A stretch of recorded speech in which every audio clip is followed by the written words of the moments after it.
ಭಗವಾನ್ ಶ್ರೀಕೃಷ್ಣ ಪರಮಾತ್ಮನಿಗೆ ವಂದಿಸುತ್ತಾ, ಗುರು ಪರಂಪರೆಗೆ ನಮಿಸುತ್ತಾ, ಆದಿಗುರುಗಳಾದ ಶ್ರೀ ಶ್ರೀ ಶಂಕರ ಭಗವತ್ಪಾದರಿಗೆ ನಮಿಸುತ್ತಾ, ಪ್ರಿಯ ಆತ್ಮಬಂಧುಗಳೇ, ನಿಮ್ಮೆಲ್ಲರಿಗೂ ನನ್ನ ನಮಸ್ಕಾರಗಳು. ಭಗವದ್ಗೀತೆಯ ಕೊನೆಯ ಅಧ್ಯಾಯವಾದ ಮೋಕ್ಷ ಸನ್ಯಾಸ ಯೋಗವನ್ನು ಮಾಡ್ತಾ ಇದ್ದೀವಿ. ಭಾಳ ಮುಖ್ಯವಾಗಿರುವ ಏನು ಇಲ್ಲ ಅನ್ನೋದನ್ನು ನಿರ್ದಿಷ್ಟವಾಗಿ ತಿಳಿಸಿಕೊಡುವ ಒಂದು ಮಹತ್ತರವಾದ ಭಾಗಕ್ಕೆ ಬಂದಿದ್ದೇವೆ. 40 ನ ತದಸ್ತಿ ಪೃಥಿವ್ಯಾಂ ವಾ ದಿವಿ ದೇವೇಶು ವಾ ಪುನಃ ಸತ್ವಂ ಪ್ರಕೃತಿಜೈರ್ಮುಕ್ತಂ ಯದೇಭಿಃ ಸ್ಯಾತ್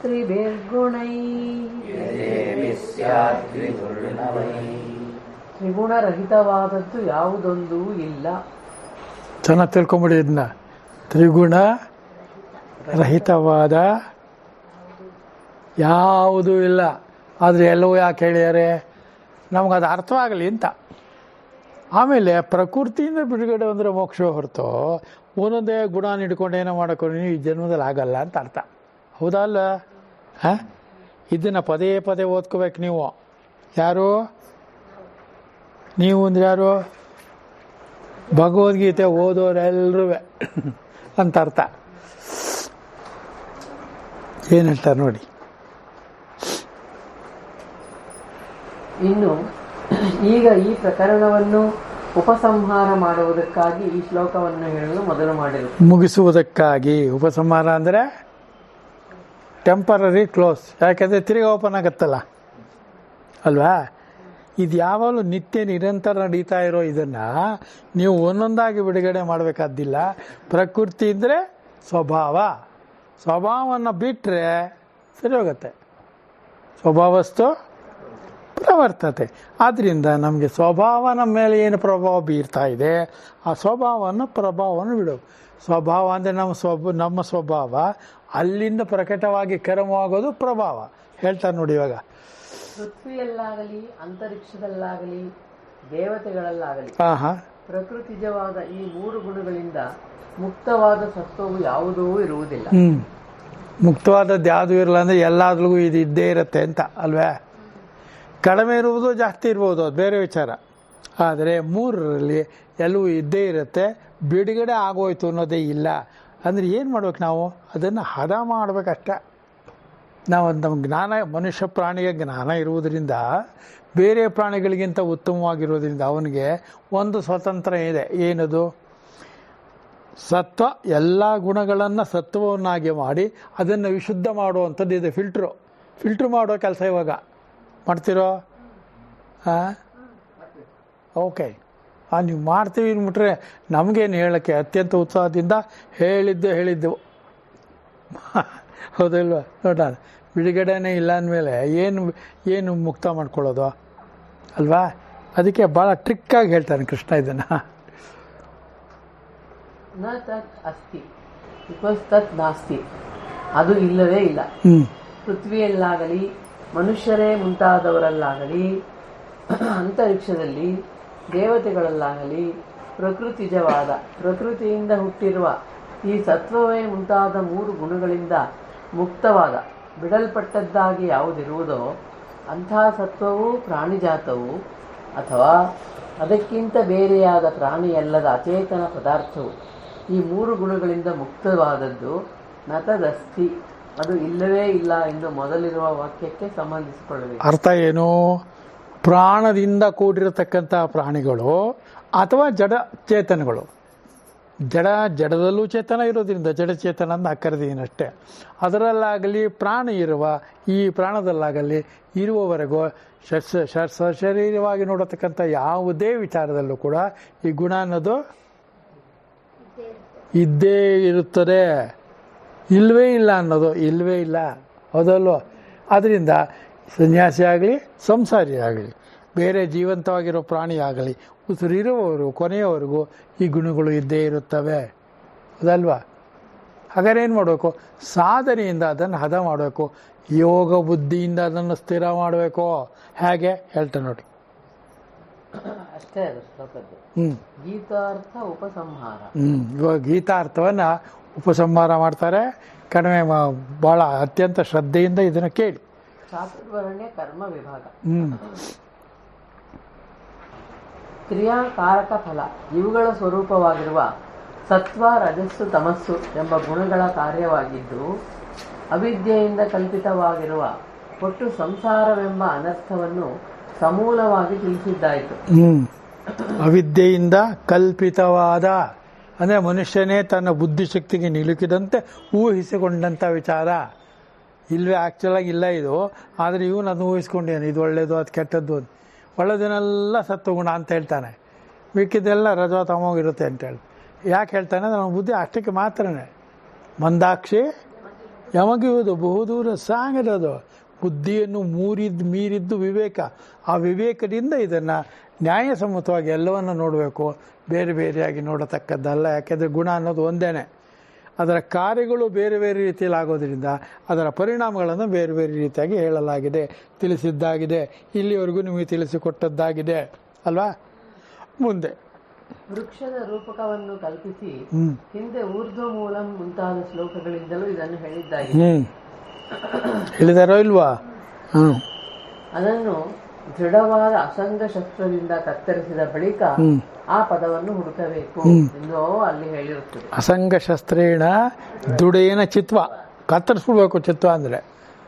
ಆಗತ್ತೆ ಯಾವುದರಿಂದ? ದೃಢವಾಗಿರತಕ್ಕಂಥ ಕತ್ತಿಯಿಂದ ಅದನ್ನು ಚೂಪಾಗಿ ಎರಡು ಕಡೆನೂ ಅಲುಗು ಭಾಳ ಹರಿತವಾಗಿರಬೇಕು. ಅದರಿಂದ ಮಾಡಿದಾಗ ಇದಾಗತ್ತೆ. ಮಾಡಬೇಕು ಅಂತ ಏನೂ ಹಠ ಇಲ್ಲ. ಯಾರಿಗೆ ಹಠ ಇರುತ್ತೆ ಅವ್ರು ಮಾಡ್ತಾರೆ. ಸೊ ಭಕ್ತಿ ಮತ್ತು ಜ್ಞಾನ ಅನ್ನೋದು ಒಂದೇ ಕತ್ತಿಯ ಅಲಗಿನ ಎರಡೂ ಭಾಗಗಳು. ಇದನ್ನು ಭಕ್ತಿ ಮತ್ತು ಜ್ಞಾನನ ಬೇರೆ ಮಾಡಬಾರ್ದು, ಸರಿನಾ? ಅತ್ಯಂತ ಪ್ರೀತಿಯುಕ್ತವಾದ ಜ್ಞಾನವೇ ಭಕ್ತಿ, ಅದರ ಪ್ರಯೋಗವೇ ಜ್ಞಾನ. ಕರೆಕ್ಟಾ? ನಾನು ಹೇಳ್ತಾರೆ ಸರಿ ಇದೆಯಲ್ವ? ನೀವು ಸರಿ ಅನ್ಸಿದ್ರೆ ಸರಿ, ಇಲ್ಲಾಂದರೆ ಬೆನ್ ತಳ್ಬಿಟ್ಟು ಹೋಗ್ತಾಯಿರಿ. ಸಿಹಿ ಕೈ ಚಂದ್ರ ಥರ.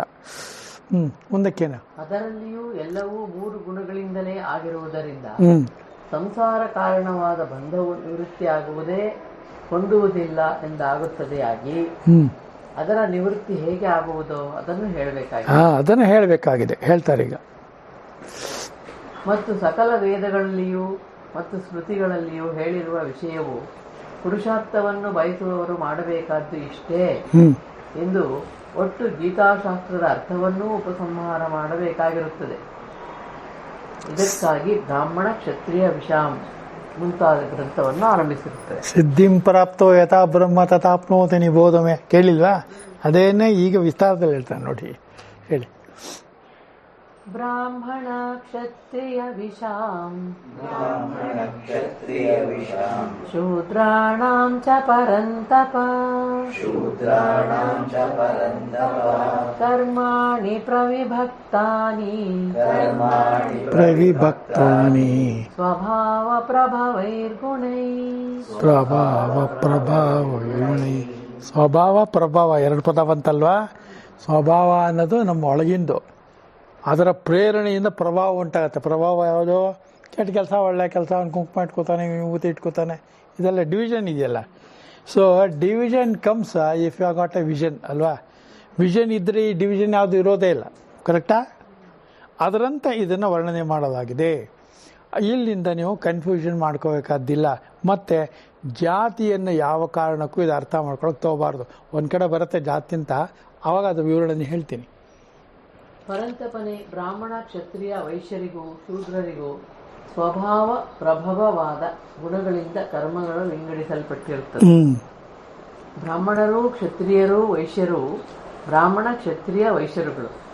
ಆ ಬ್ರಾಹ್ಮಣ, ಕ್ಷತ್ರಿಯ, ವೈಶ್ಯರಿಗೂ ಶೂದ್ರರಿಗೂ ಇಲ್ಲಿ ಶೂದ್ರರನ್ನು ಸಮಾಸದಲ್ಲಿ ಸೇರಿಸದೇ ಇರುವುದು ಅವರು ಏಕಜಾತಿಗಳಾದ್ದರಿಂದಲೂ, ಅಂದರೆ ಶೂದ್ರರಿಗೆ ಉಪನಯನವಿಲ್ಲದ್ದರಿಂದ ಅವರು ದ್ವಿಜರಲ್ಲ ಎಂದು ಅರ್ಥ ಅಂತ ನಮ್ಮ ಈ ಲೋಕದಲ್ಲಿ ಮಾಡ್ತಾರೆ. ಆದರೆ ಚಾತುರ್ವರ್ಣ ಮಯ ಸೃಷ್ಟ ಗುಣಕರ್ಮ ವಿಭಾಗಶಃ, ಗುಣ ಕರ್ಮ ಎರಡೂ ಇರಬೇಕು. ಅವನು ಶೂದ್ರ ಆದರೂ ಕೂಡ ಬ್ರಾಹ್ಮಣನಾಗಿರ್ತಾನೆ. ಅಂದರೆ ಬ್ರಾಹ್ಮಣರೆಲ್ಲ ಕ್ವಾಲಿಟಿನೂ ಇರುತ್ತೆ. So quality important, quantum theory ಅಲ್ಲ. ಕ್ವಾಂಟಮ್ ಥಿಯರಿ ಬಿಟ್ಬಿಡ್ಬೇಕಿಲ್ಲಿ, ಹೌದಲ್ವ? ಎಲ್ಲ ಕುವೆಂಪು ಅವರು ಬರೆದಾಗ ಎಲ್ಲರನ್ನ ಶೂದ್ರ ಅಂತ ಕರೀತಾ ಇದ್ರು. ಆದರೆ ಅವರು ಮಹಾಬ್ರಾಹ್ಮಣ ಅಂದರು. ನಮ್ಮ ವೆಂಕಣ್ಣಯ್ಯ ಅವ್ರನ್ನ ಮಹಾಬ್ರಾಹ್ಮಣ, ಅವನು ಯಾರೇ ಶೂದ್ರ ಅಂದರು ಅವ್ರನ್ನ ಮಹಾಬ್ರಾಹ್ಮಣ ಆತ, ರಾಮಾಯಣ ದರ್ಶನ ಬರೆದಿದ್ದಾರೆ ಅಂದರು. ಅಂತಹ ದೊಡ್ಡ ಜ್ಞಾನಿ ಶೂದ್ರರಾಗಿದ್ದರು ಬ್ರಾಹ್ಮಣನೇ, ಹೌದಲ್ವಾ? ಸೊ ಜಾತಿ ಯಾವುದು ಮುಖ್ಯ ಅಲ್ಲ. ಹುಟ್ಟಿದಾಗ ಯಾವ ಜಾತಿ ಎಲ್ಲರೂ ಹುಟ್ಟಿರ್ಬೋದು, ಬೆಳೀತಾ ಬೆಳೀತಾ ಬ್ರಾಹ್ಮಣ ಆಗ್ಬೋದು, ಬೇರೆ ವೈಶ್ಯ ಆಗ್ಬೋದು, ಕ್ಷತ್ರಿಯ ಆಗ್ಬೋದು, ಏನು ಬೇಕಾದ್ರೂ ಆಗ್ಬೋದು, ಹೌದಲ್ವಾ? ಅದಕ್ಕೆ ಒಂದೊಂದಾಗಿ ಹೇಳ್ತಾರೆ. ಅವರು ಏಕಜಾತಿಗಳಾದ್ದರಿಂದಲೂ ವೇದಕ್ಕೆ ಅಧಿಕಾರಿಗಳಲ್ಲದ್ದರಿಂದಲೂ ಎಂದು ತಿಳಿಯಬೇಕು. ಏಕಜಾತಿ ಅಂದರೆ ಒಂದು ಸತಿ ಮಾತ್ರ ಉಪನಯನ ಇಲ್ಲದೆ ಇದ್ದರೆ ಒಂದೇ ಸತಿ ಹುಟ್ಟೋದು ಏಕಜಾತಿ. ಎರಡು ಸತಿ ಅದೇ ದ್ವಿಜ ಅಂದರೆ ಬ್ರಾಹ್ಮಣ ಅಂತ ಅನುಜನವರು ಹಾಕ್ಕೊಳ್ಳೋದು. ಇದು ನಾವು ಮಾಡ್ಕೊಂಡಿರೋದು, ನಾವು ಅಂದರೆ ಮನುಷ್ಯರಾದವರು ಮಾಡ್ಕೊಂಡಿರೋದು. ಇದರೊಳಗೆ ಜಾತಿ ಏನು ಕುಲ ಏನು? 2ನೇ ಜನವರ ಹಾಕಿದ್ರೆ ಒಂದು ಜಾತಿ, ಗುರುಗಳ ಹತ್ರ ಹೋದರೆ ಅವನಿಗೆ 2ನೇ ಜಾತಿ ಅಲ್ವಾ? ಹುನ್ನೆ. ಸೊ ಅವನು ದ್ವಿಜ ಹೌದೋ ಏಕಜಾತಿಯೋ? ಏಕಜಾತಿ ಅಂದರೆ ಅವನಿಗೆ ಉಪನಯನ ಇಲ್ಲ ಅಂತ ಅಷ್ಟೇ, ಬೇರೆ ಅಲ್ಲ. ಅರ್ಥ ಬೇರೆ ಅರ್ಥ ಮಾಡಬಾರದು. ಎಷ್ಟೋ ಶುದ್ಧರು ಅತ್ಯಂತ ಬುದ್ಧಿವಂತರಾಗಿಲ್ವಾ? ಹಾಂ, ಮೊನ್ನೆ ಇವಾಗ ನಮಗೆ ಮುಖ್ಯಮಂತ್ರಿಗಳಾಗಿರೋರು ಏನು? ಕುರುಬರು ಒಂದು ಯಾವ ಜಾತಿಗೆ ಸೇರಿದವರು? ಯಾಕೆ ಜಾತಿ ಹೇಳಬೇಕು? ಯೋಗ್ಯ ಅಲ್ವಾ? ಅದರಿಂದ ಮಾಡ್ಯಾರ. ಯೋಗ್ಯ ಅಂದರೆ ಮುಖ್ಯಮಂತ್ರಿ ಆಗೋದಕ್ಕೆ ಯೋಗ್ಯ ಅಂತ, ನಿಮ್ಮ ಫ್ರೆಂಡ್ ಆಗೋದಕ್ಕೆ ಯೋಗ್ಯ ಅಂತ ಅಲ್ಲ ಅಲ್ವಾ? ಒಂದೊಂದಕ್ಕೂ ಇರತಕ್ಕಂಥದ್ದು ಯೋಗ್ಯತೆ ಇರುತ್ತೋ.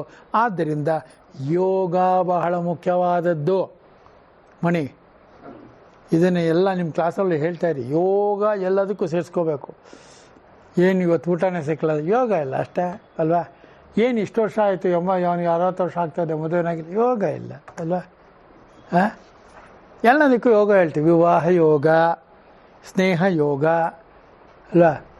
ದ್ರವ್ಯ ಯೋಗ, ಜಾತಿ ಯೋಗ, ಎಲ್ಲದಕ್ಕೂ ಯೋಗ ಅಂದರೆ ಎಲ್ಲ ಸಮಯದಲ್ಲೂ ಸಮತ್ವವಾಗಿದ್ದರೆ ಅವನಿಗಿಂತ ಉತ್ತಮವಾದ ಬ್ರಾಹ್ಮಣ ಇನ್ನೊಬ್ಬ ಇರುವುದೇ ಇಲ್ಲ. ಬೇರೆಯವ್ರಿಗೆ ಹೋಲಿಸಬಾರ್ದು. You should not. ಕುಂದೂರು ಸ್ವಾಮಿಗಳು ಯಾವ ಜಾತಿ? ಏನು ಓದಿದ್ರು? ಸಿಕ್ಕಾಪಟ್ಟೆ ಏನೂ ಇಲ್ಲ, ಆಗಲಿಲ್ವಾ? ಆದ್ದರಿಂದ ನಾವು ಯಾರೋ ಒಬ್ಬನ ನೋಡಿ ಏನೋ ಅವನ ಥರ ಆಗ್ತೀನಿ, ನಿಮ್ಮ ಥರ ನೀವು ಆಗಬೇಕು. ನಿಮ್ಮ ತನವನ್ನು ಬಿಟ್ಟು ಹೋದಿರೋ ಏಕಜಾತಿ ಆಗ್ಬಿಡ್ತೀರಿ, ಹೌದಾ? ಈ according to this book, according to Bhagavad Gita ಹೇಳಿ. ಜೈಮಿನಿಯ ಸೂತ್ರ ಅಪಶೂದ್ರಾಧಿಕರಣದಲ್ಲಿ ಈ ವಿಚಾರವನ್ನು ಮಾಡಿದೆ. ವೇದೋಕ್ತ ಕರ್ಮಕ್ಕೆ ಅಧಿಕಾರ ಇಲ್ಲದಿದ್ದರೂ ಶೂದ್ರರು ಸ್ವಧರ್ಮಾನುಷ್ಠಾನದಿಂದ ಚಿತ್ತಶುದ್ಧಿಯನ್ನು ಹೊಂದಿ ಜ್ಞಾನವನ್ನು ಪಡೆಯಬಹುದು ಎಂಬುದಕ್ಕೆ ಸೂತ್ರ ಭಾಷ್ಯವನ್ನು. ಸ್ವಧರ್ಮ ಪರಧರ್ಮ ಅಲ್ವಾ? ಎಷ್ಟೇ ಪರಧರ್ಮ ಚೆನ್ನಾಗಿದ್ದರೂ ನಿಷ್ಠೆಯಿಂದ ತನ್ನ ಧರ್ಮವನ್ನು ತಾನು ಪಾಲಿಸಬೇಕೇ ಹೊರತು ಪರಧರ್ಮ ಚೆನ್ನಾಗಿದೆ ಅಂತ ಹೋಗಬಾರದು. ಕನ್ವಿನ್ಸ್ ಇರಬೇಕೇ ಹೊರತು ಕನ್ವರ್ಷನ್ ಇಲ್ಲ ಮಾಡಕೂಡದು ಅಲ್ವಾ? ನಮ್ಮ ರಮೇಶ್ ಬಾ ಓಜಾ ಅಂತ ಗುಜರಾತಿಗಳೊಬ್ಬರು ದೊಡ್ಡ ಪ್ರವಚನಕಾರರಿದ್ದಾರೆ. ಅವರು ಕೆನಡಾ ಅದೆಲ್ಲ ಹೋದಾಗ ಅವ್ರಿಗೆ ನೀವು ಏರ್ಪೋರ್ಟಲ್ಲಿ ಇಳಿಸಿದ್ದಾಗೆ ನೀವು ಕನ್ವರ್ಟ್ ಮಾಡೋಕ್ಕೆ ಬಂದಿದ್ದೀರಾ ಅಂತ ಇಂಟರ್ವ್ಯೂ ಮಾಡ್ತಾರೆ. No, I have not come here to convert. I came here actually to convert. Not to convert, but to convince. ಯಾರಿಗಿದಳ ನಂಬಿಕೆ ಇದೆ ಅವ್ರಿಗೆ ಕನ್ವಿನ್ಸ್ ಆಗ್ತಾರೆ ಹೊರತು ಹಿಂದೂ ಧರ್ಮ ಯಾರನ್ನು ಕನ್ವರ್ಟ್ ಮಾಡುವುದಿಲ್ಲ ಅಲ್ವಾ? ಕನ್ವರ್ಟೆಡ್ ಹಿಂದೂ ಅಂತೆಲ್ಲರೂ ಕೇಳಿದ್ದೀರಾ? ಮನಸ್ಸೊಳಗಡೆ ಕನ್ವಿನ್ಸ್ ಆದರೆ ಅವನಷ್ಟು ಅವನೇ ಕನ್ವರ್ಟ್ ಆಗ್ತಾನೆ. ಅವನಿಗೆ ಜನರು ಹಾಕ್ಬೇಕಾದ್ದಿಲ್ಲ, ಏನೂ ಮಾಡಬೇಕಾದ್ದಿಲ್ಲ, ಹೌದಲ್ವಾ? ಅದರಿಂದ ಬ್ರಾಹ್ಮಣ ಅಂದರೆ ಭಾಳ ಉತ್ತಮ, ಬೇರೆಲ್ಲ ಅದೆಲ್ಲ ಅಲ್ಲ. ಯಾರು ಬೇಕಾದ್ರೆ ಉತ್ತಮರಾಗ್ಬೋದು, ಯಾವ ಜಾತಿಯಲ್ಲಿದ್ದರೂ ಉತ್ತಮರಾಗ್ಬೋದು. ಅದಕ್ಕೆ ಜನಿವಾರದ, ಜುಟ್ಟಿನ, ಕುಂಕುಮದ, ಅರಿಶಿನದ ಅಥವಾ ವಿಭೂತಿಯ ಯಾವುದೇ ಅವಶ್ಯಕತೆ, ಮುದ್ರೆ ಯಾವುದೇ ವಿಚಾರಗಳು ಅದಕ್ಕೆ ಅವಶ್ಯಕತೆಯೇ ಇಲ್ಲ ಅಲ್ವಾ? ನೈಜ್ಞಾನೇನ ಸದೃಶಂ. ಜ್ಞಾನ ಒಂದು ಸರಿ ಇರಬೇಕಷ್ಟೆ, ತಿಳುವಳಿಕೆ ಇರಬೇಕು. ತಿಳುವಳಿಕೆ ಜೊತೆಗೆ ನಡವಳಿಕೆ ಇರಬೇಕು. ತುಂಬ ಜನಕ್ಕೆ ತಿಳುವಳಿಕೆ ಇದೆ ಭಗವದ್ಗೀತೆದು, ನಡವಳಿಕೆ ಝೀರೋ. ಏನು ಮಾಡ್ತೀರಾ ಅವಾಗ? ಸೊ ನಡವಳಿಕೆ ಅನ್ನೋದು ನಮಗೆ ಸಂಬಂಧಪಟ್ಟಿದ್ದು, ತಿಳುವಳಿಕೆಯನ್ನು ಜನರಲ್ಲಿ ಯಾರು ಬೇಕಾದ್ರೆ ತಿಳ್ಕೊಬೋದು, ಹೌದಲ್ವ? ಎಷ್ಟೋ ಜನ ಕ್ರಿಶ್ಚಿಯನ್ಸು, ಎಷ್ಟೋ ಜನ ಮುಸಲ್ಮಾನರು ಸೊಗಸಾಗಿ ಭಗವದ್ಗೀತೆಯನ್ನು ಅದನ್ನು ಹೇಳ್ತಾರ ಇಲ್ವಾ? ಅದರ ನಡವಳಿಕೆ ಆಗಲ್ಲ. ಅಲ್ಲ ನಡೋ ಯಾರೋ ಒಬ್ಬ ಇರ್ಬೋದು, ಇಲ್ಲ ಅಂತ ನಾನು ಹೇಳ್ತಾ ಇಲ್ಲ, ಹೇಳಬಾರ್ದು. ಯಾರೋ ಎಲ್ಲೋ ಒಬ್ಬ ಇರ್ಬೋದು, ಆದರೆ ಇಡೀ ಕಮ್ಯುನಿಟಿಗೆ ಅದನ್ನು ಸಲ್ಲುವಂತಹುದಲ್ಲ. ಯಾರು ಸಲ್ತಾರೋ ಅವನು ಕೇವಲ ಬ್ರಾಹ್ಮಣ ಮಾತ್ರ, ಅಂದರೆ ಬ್ರಹ್ಮವನ್ನು ತಿಳಿದವನು ಅಂತ ಅಷ್ಟೇ. ಬ್ರಾಹ್ಮಣ ಅಂದರೆ ಜಾತಿ ಅಲ್ಲ ತಿರ್ಗಾ. ಬ್ರಾಹ್ಮಣ ಅಂದರೆ ಬ್ರಹ್ಮನವನ್ನು, ಬ್ರಹ್ಮಾನಂದವನ್ನು, ಅಣ್ಣ ಅಂದರೆ ಆನಂದ, ಬ್ರಹ್ಮಾನಂದವನ್ನು ತಿಳಿದವನು, ಆಚರಿಸುತ್ತಿರುವವನು, ಅದಕ್ಕಾಗಿ ಹಂಬಲಿಸುತ್ತಿರುವವನು ಅಂತ ಅರ್ಥ. ಜಾತಿ ಅಲ್ಲವೇ ಅಲ್ಲ. ಚೆನ್ನಾಗಿ ತಿಳ್ಕೊಂಡಿರಿ. ಸರಿ ಆಯ್ತಾ? ಮುಂದ್ಕೋಣ. ಓಕೆ. ಎಲೈ ಪರಂತಪನೆ, ಇವರಿಗೆಲ್ಲ ಕರ್ಮಗಳು ವಿಂಗಡಿಸಲ್ಪಟ್ಟಿವೆ. ಒಂದರಿಂದ ಒಂದನ್ನು ವಿಂಗಡಿಸಿ ಗೊತ್ತು ಮಾಡಲ್ಪಟ್ಟಿರುತ್ತದೆ. ಏತರಿಂದ ವಿಂಗಡಿಸಲ್ಪಟ್ಟಿರುತ್ತದೆ ಎಂದರೆ ಸ್ವಭಾವ ಪ್ರಭವಗಳಾದ ಗುಣಗಳಿಂದ. ಅರ್ಥ ಆಯ್ತಾ? ಸ್ವಭಾವ ಎಂದರೆ ಈಶ್ವರನ ಪ್ರಕೃತಿಯಾದ ತ್ರಿಗುಣಾತ್ಮಕವಾದ ಮಾಯೆ. ಮಾಯೆ ಅರ್ಥ ಆಯ್ತಾ? ಅರ್ಥ ಇದನ್ನು ಅಂಡರ್ಲೈನ್ ಮಾಡ್ಕೊಂಬಿಡಿ ಯಾರ ಪುಸ್ತಕಗಳೆಲ್ಲ ಕಡೆನೂ. ಅದು ಯಾವ ಪ್ರಕೃತಿ ದತ್ತವಾದ ಮಾಯೆ, ತ್ರಿಗುಣಾತ್ಮಕವಾದ ಮಾಯೆ, ಪ್ರಕೃತಿ ದತ್ತವಾದ ಮಾಯೆ. ಅದಕ್ಕೆ ಮಾಯೆ. ಅದು ಮಾಯೆ ಅಂದರೆ ತೋರತ್ತೆ ಹೋಗುತ್ತೆ ಅಷ್ಟೇ, ಮುಂದಕ್ಕೆ. ಅದು ಯಾವ ಗುಣಗಳಿಗೆ ಪ್ರಭಾವವೋ ಅಂದರೆ ಕಾರಣವೋ ಅವು ಸ್ವಭಾವ ಪ್ರಭಾವಗಳು.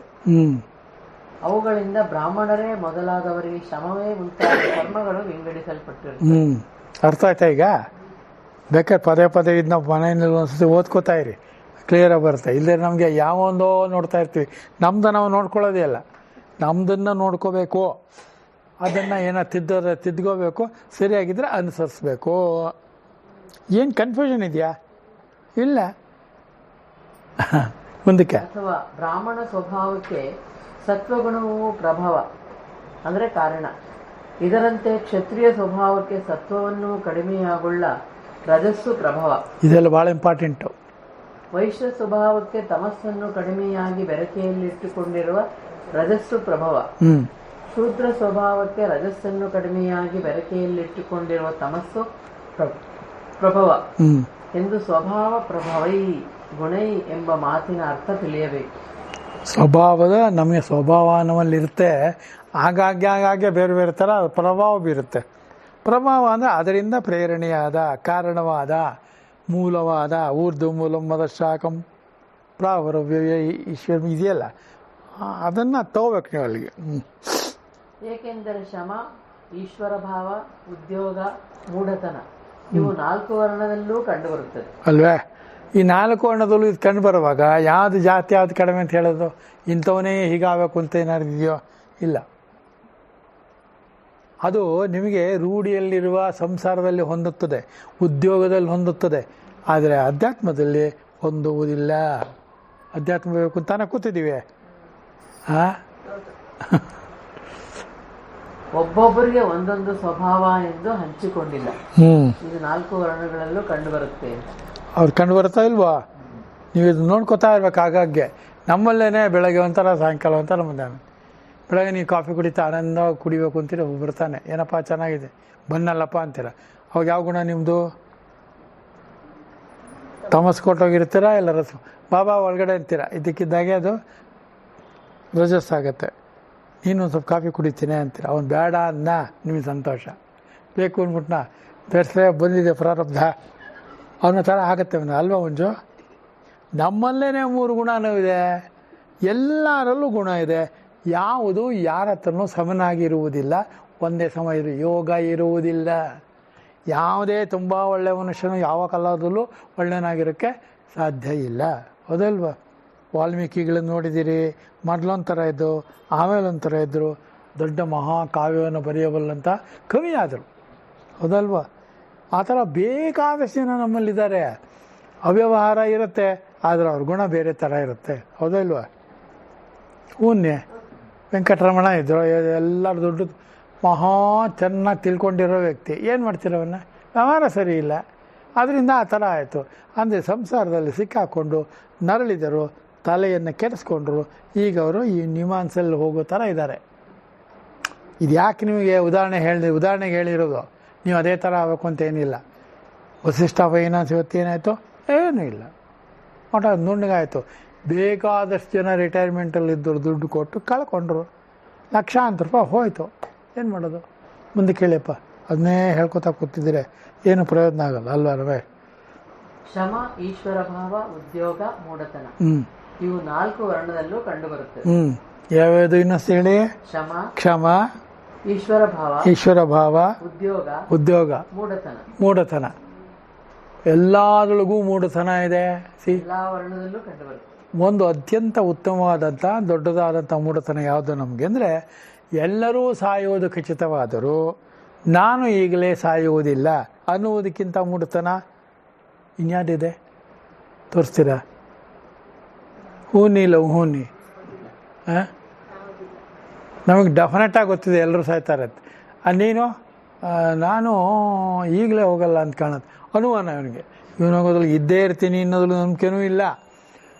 ಇವತ್ತೋ ನಾಳೆ ಯಾವತ್ತೋ ಒಂದು ಸೋಟೆ ಹೋಗ್ತೀನಿ ಅನ್ನೋ ಗ್ಯಾರಂಟಿನೂ ಇಲ್ಲ. ಹೌದಾ? ಅಂತೂ ಹೋಗ್ತಾನೆ. ಹೌದಾ? ಅದಕ್ಕೋಸ್ಕರ ಏನು ಮಾಡ್ತಾನೆ ಅಂದರೆ, ಇರುವಾಗ ಏನಾರು ಮಾಡೋಣ ಅಂತ 1 ಮನೆ 2 ಮನೆ 4 ಮನೆ 5 ಮನೆ ಕಟ್ತಾನೆ ಇರ್ತಾನೆ. 1 2 3 4 ಸೈಟ್ಗಳನ್ನ ಮಾಡ್ತಾನೆ. ನೋಡ್ತಾನೆ ಇರ್ತೀವಿ ಸುತ್ತಲೂ. ಒಂದು ಸಾಕಲ್ವೇ? ನೀವು ಸರಿ ನನ್ನ ಮಗ ಏನು ಮಾಡು, ನಿನಗೆ ಯಾಕೆ ನಿನ್ನ ಮಗನ ಇವತ್ತೆ, ನೀನು ಹೋಗು, ನೀನು ಇದಕ್ಕೆ ಮಾಡಿದೆ ಹೋದ್ಮೇಲೆ ಮಗನಿಗೆ ಆಗುತ್ತೆ. ಮಗನ ಮೇಲೆ ಏನು ಅವನು ಹೋದ್ಮೇಲೆ ಕಳೆದ್ಬಿಟ್ರೆ ನೀನೇನು ಮಾಡೋಕ್ಕಾಗಲ್ಲ. ನೀವು ಅಪ್ಪ ಬಿಟ್ಟೋಗಿದ್ದೇನೆಲ್ಲ ಇಟ್ಕೊಂಡಿದ್ದೇನು? ಈ ಥರ ಏನೇನೋ ಪ್ರಶ್ನೆಗಳು ಕೇಳಬೇಕಾಗತ್ತೆ. ಯಾವುದರಲ್ಲೂ ಏನೂ ಪ್ರಯೋಜನ ಇಲ್ಲ. ಅದನ್ನ ಸಾವು ಎಂಬುದು ಈಗ ಬರ್ಬೋದು, ಇತ್ತ ಬರ್ಬೋದು, ನಾಳೆ ಬರ್ಬೋದು, ನಾಡಿದ್ದು ಬರಬಹುದು, ಅಥವಾ ಬಾರದೇ ಇರಬಹುದು ಅನ್ನೋದು ಇಲ್ಲೂ ಇಲ್ಲ. ಹಿರಣ್ಯಕಶ್ಯಪ ನೋಡಿಲ್ವೇ? ಅಲ್ಲ ಏನು ಹೇಳಿ, ನಮ್ಮದು ಇನ್ನೂ ಟೈಮ್ ಇದೆ. ನಮಗೆ ಏನು ಟೈಮ್ ಇದೆ ನಿಮಗೆ ಮಂಜು? ಟೈಮ್ ಇದೆಯಾ ನಮಗೆ? ಇಲ್ಲ. ಇವರು ಮಿಶ್ರಾ ನೋಡಿ ಯಾತಕ್ಕೆ ಹೋಗಿದ್ರು ಅವರು? CTRಲಿ ದೋಸೆ ತಿನ್ನಕ್ಕೆ ಹೋಗಿದ್ರು. ದೋಸೆ ತಿಂದು ಸತ್ತೋದ್ರು ಅಲ್ಲೇ. ಮಿಶ್ರಾ ಅಂದರೆ ಏನರ್ಥ? ಇಷ್ಟ ಅನಿಷ್ಟ ಮಿಶ್ರ. ಅದಕ್ಕೋಸ್ಕರ ಇಟ್ಕೊಂಡಿದ್ದೀನಿ ನಾವು ಒಂದು ಉದಾಹರಣೆ ಹೇಳಿ. ಹಲೋ ಮಂಜು, ಯಾರು ಯಾವಾಗ ಹೋಗ್ಬೇಕಾದ್ರೆ ಹೋಗ್ಬೋದು, ಯಾವ ರೀತಿ ಬೇಕಾದ್ರೂ ಹೋಗ್ಬೋದು. ನಮಗೆ ಗೊತ್ತಿಲ್ಲ ಅದು. ಉನ್ನೆ ಏನು ಇಲ್ಲಂತೂ ಭಯ ಹತ್ಕೊಂಡ್ಬಿಡ್ತೀವಿ. ಏನಪ್ಪ ಆಯ್ತು? ಏನು ರಮೇಶ್ ಎದ್ದಿದ್ದೀರಾ? ಅದರಿಂದ ಸಾವು ಎಂಬುದು ಖಚಿತ. ಅದ ಹುಟ್ಟಾಗೋಗಿದೆ, ನಿಶ್ಚಯ ಆಗೋಗಿದೆ. ಹುಟ್ಟಾಗೋಗಿರೋದ್ರಿಂದ ಸಾವು ಎಂಬುದು ಖಚಿತ. ಯಾವತ್ತು ಬರುತ್ತೋ ಖಚಿತ ಇಲ್ಲ. ಯಾವತ್ತಾರು ಬರೋದು ಸಾವು. ಅಂದರೆ ಎಲ್ಲವನ್ನ ನಿಶ್ಚಿಂತ ಮಾಡತಕ್ಕಂಥ ಏಕರೂಪವಾಗಿರೋ ಒಂದು ಪ್ರಮೇಯ ಇದೆ. ಅದು ಬಂದೇ ಬರುತ್ತೆ. ಏನೀಗ? ಹೌದಲ್ವ? ಈಗ ವಿಶ್ವೇಶ್ವರಯ್ಯನವರು ಕನ್ನಂಬಾಡಿ ಕಟ್ಟೆ ಕಟ್ಟಿದ್ರು, ಹೊಟ್ಟೋದ್ರು. ಆದರೆ ಇಡೀ ಇದರೊಳಗೆ 7 ಕೋಟಿ 8 ಕೋಟಿ ಜನದಲ್ಲಿ ಇನ್ನೊಬ್ಬ ಯಾವನಾರು ಒಬ್ಬ ಹಂಗೆ ಇನ್ನೊಂದು ಕನ್ನಂಬಾಡಿ ಇದೇ ಥರ ಕಟ್ಬೋದಲ್ಲ ಅಂತ ಅನಿಸ್ತಾ ಇಲ್ವಲ್ಲ ಮಂಜು? ಹೇಳಿ ನೀವು. ಇಷ್ಟೊಂದೆಲ್ಲ ನೀವು ರಾಜಕೀಯ ಹೇಳ್ತಿರಲ್ಲ, ಇನ್ನೊಂದು ಕನ್ನಂಬಾಡಿ ಯಾಕೆ ಕಟ್ಟಲಿಲ್ಲಪ್ಪ ನೀವು? ಅಲ್ಲ, ನೀರೇನಾರು ಆಗ್ಲಪ್ಪ, ನೀರು ಬಂದು ಸಹ ತುಂಬ್ಕೊಳ್ಳುತ್ತೆ.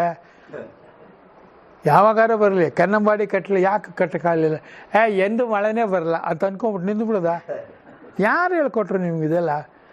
ಇಲ್ಲ ಅಲ್ವಾ? ಅದಕ್ಕೋಸ್ಕರನೇ ಎಲ್ಲ ಕುಡಿಟ್ಟು ಸಾಯ್ತಾರೆ ಜನ. ಆದರೆ ಜನಗಳಿಗೆ ಎಲ್ರಿಗೂ ಉಪಕಾರ ಆಗುವಂತೆ ಇದ್ದ ಕೆರೆಗಳನ್ನೆಲ್ಲ ಮುಚ್ಚಿದ್ರು, ಮನೆ ಕಟ್ಟಿದ್ರು, ಬೇರೆ ಬೇರೆ ಥರ ವ್ಯಾಪಾರಗಳು ಮಾಡಿದ್ರು. ಉದಾರ ಆಗ್ತೀನಿ ಅಂದ್ಕೊಂಡ್ರು. ಅವ್ರ ಕಾಲ ಮುಗಿತಷ್ಟೇ. ವರ್ತಮಾನವನ್ನು ಮಾತ್ರ ನಿಮ್ಮ ಬದುಕು ಅಂತ ನೀವು ತಿಳಿಯಬೇಕಾದದ್ದು ಅತ್ಯಂತ ಪ್ರಮುಖವಾಗಿದೆ. ಮತ್ತು ಈ ಒಂದೇ ಒಂದು ಪ್ರಾಮುಖ್ಯತೆ ಇರೋದು ಬದುಕನ್ನು ಅರ್ಥ ಮಾಡ್ಕೊಳ್ಳೋ ರೀತಿ. ಮುಂದಕ್ಕೆ ಅಥವಾ ಹಿಂದೆ ಬೇರೊಂದು ಜನ್ಮದಲ್ಲಿ ಮಾಡಿದ್ದ ಕರ್ಮದ ಸಂಸ್ಕಾರವು ಜೀವರುಗಳ ಈಗ ಇರುವ ಜನ್ಮದಲ್ಲಿ ತನ್ನ ಕಾರ್ಯದ ಕಡೆಗೆ ತಿರುಗಿ, ಅಂದ್ರೆ ಕಾರ್ಯವನ್ನುಂಟು ಮಾಡುವುದಕ್ಕೆ ಹೊರತೋರಿಕೊಂಡರೆ ಅದು ಸ್ವಭಾವ ಎನಿಸುತ್ತೆ. ಅಲ್ಲ, ಅರ್ಥ ಆಯ್ತಾ ನಿಮಗೆ? ಅದಕ್ಕೆ ಇದೆಲ್ಲ ಅಂಡರ್ಲೈನ್ ಮಾಡ್ಕೊಳ್ಳಿ, ಪದೇ ಪದೇ ಓದ್ಕೊಳ್ಳಿ. ಎಲ್ಲ ಇದರೊಳಗೆ ಇರೋದೆಲ್ಲ ಎಲ್ಲ ಅಧ್ಯಾಯದಲ್ಲೂ ಇರತಕ್ಕಂಥ ಭಾಳ ಮುಖ್ಯವಾದ ವಿಷಯವನ್ನು ರಿಪೀಟ್ ಮಾಡಿರ್ತಾರೆ. ಅದರಿಂದ ಈ ಕೊನೆಯ ಅಧ್ಯಾಯವನ್ನು ಓದ್ತಾನೇ ಇರಿ. ಬೇಜಾರಾದರೆ ಪುಟ ತೆಗೀರಿ ಅಷ್ಟೇ. ಆಮೇಲೆ ಓದಿದ ಮೇಲೆ ಬೇಜಾರಾಗೇ ಆಗತ್ತಲ್ಲ. ಏನು ಈ ಥರ ಇದೆ? ಯಾವುದು ನಿಮಗೆ ಭಾಳ ಇಷ್ಟವಾದದ್ದು ಮಂಜು? ಸದಾಕಾಲ ಇರುವುದಾ, ಬದಲಾಗುವ ಇದಕ್ಕೆ ಹೊಂದಿಕೊಳ್ಳುವುದಾ, ಈ ಥರ ಇದು ಹೇಗೆ ಬರುತ್ತೋ ಹಾಗಾಗ್ಲಿನದ? ಏನು ನಂಬ್ಕೋತೀರಿ? ನಂಬುವುದಕ್ಕೆ ಈ ಸಂಸಾರದಲ್ಲಿ ಏನೂ ಇಲ್ಲ ಅಂತ ನಿಮ್ಗೆ ಅರ್ಥ ಆಗಬೇಕು. ಸುಮ್ಮನೆ ಹೊಡೆದಾಡೋದಲ್ಲ. ಈಗ ನಾವು ಅವನಿಗೆ ದುಡ್ಡು ಕೊಡುವಾಗ ಬಂದೇ ಬರುತ್ತೆ ಅಂತ ಇಟ್ಕೋಬಾರ್ದು. ಬರುವುದಿಲ್ಲ ಅಂದ್ಕೊಂಡು ಕೊಟ್ಬಿಡ್ಬೇಕು. ಬಂದು ತಂದ ಕೊಟ್ಬಿಟ್ಟ ಅಂತ ಇಟ್ಕೊಳ್ಳೆ. ತಂದ್ಕೊಟ್ಬಿಟ್ನಲ್ಲ ಆನಂದ. ತಂದ್ಕೊಳ್ಳಿಲ್ಲ, ಮೊದಲೇ ನನಗೆ ಗೊತ್ತಿತ್ತು ನನಗೆ ತಂದ್ಕೊಳ್ಳೋದ ಇವನು ಅಂತ, ಮುಗಿದೋಯ್ತು ಅಷ್ಟೆ. ದುಡ್ಡಿಗೆ ಪ್ರಾಮುಖ್ಯತೆ ಕೊಡುವುದು ತಪ್ಪಿಸಿದಂತಾಯಿತು. ಅಲ್ಲ ಮಂಜು? ಎಷ್ಟೋ ಜನಕ್ಕೆ ನಾವು ಕೊಟ್ಟಿರ್ತೀವಿ, ನೀವು ಕೊಟ್ಟಿದ್ದೀರಾ, ಬಂತ ವಾಪಸ್ ಯಾವ್ದಾರು?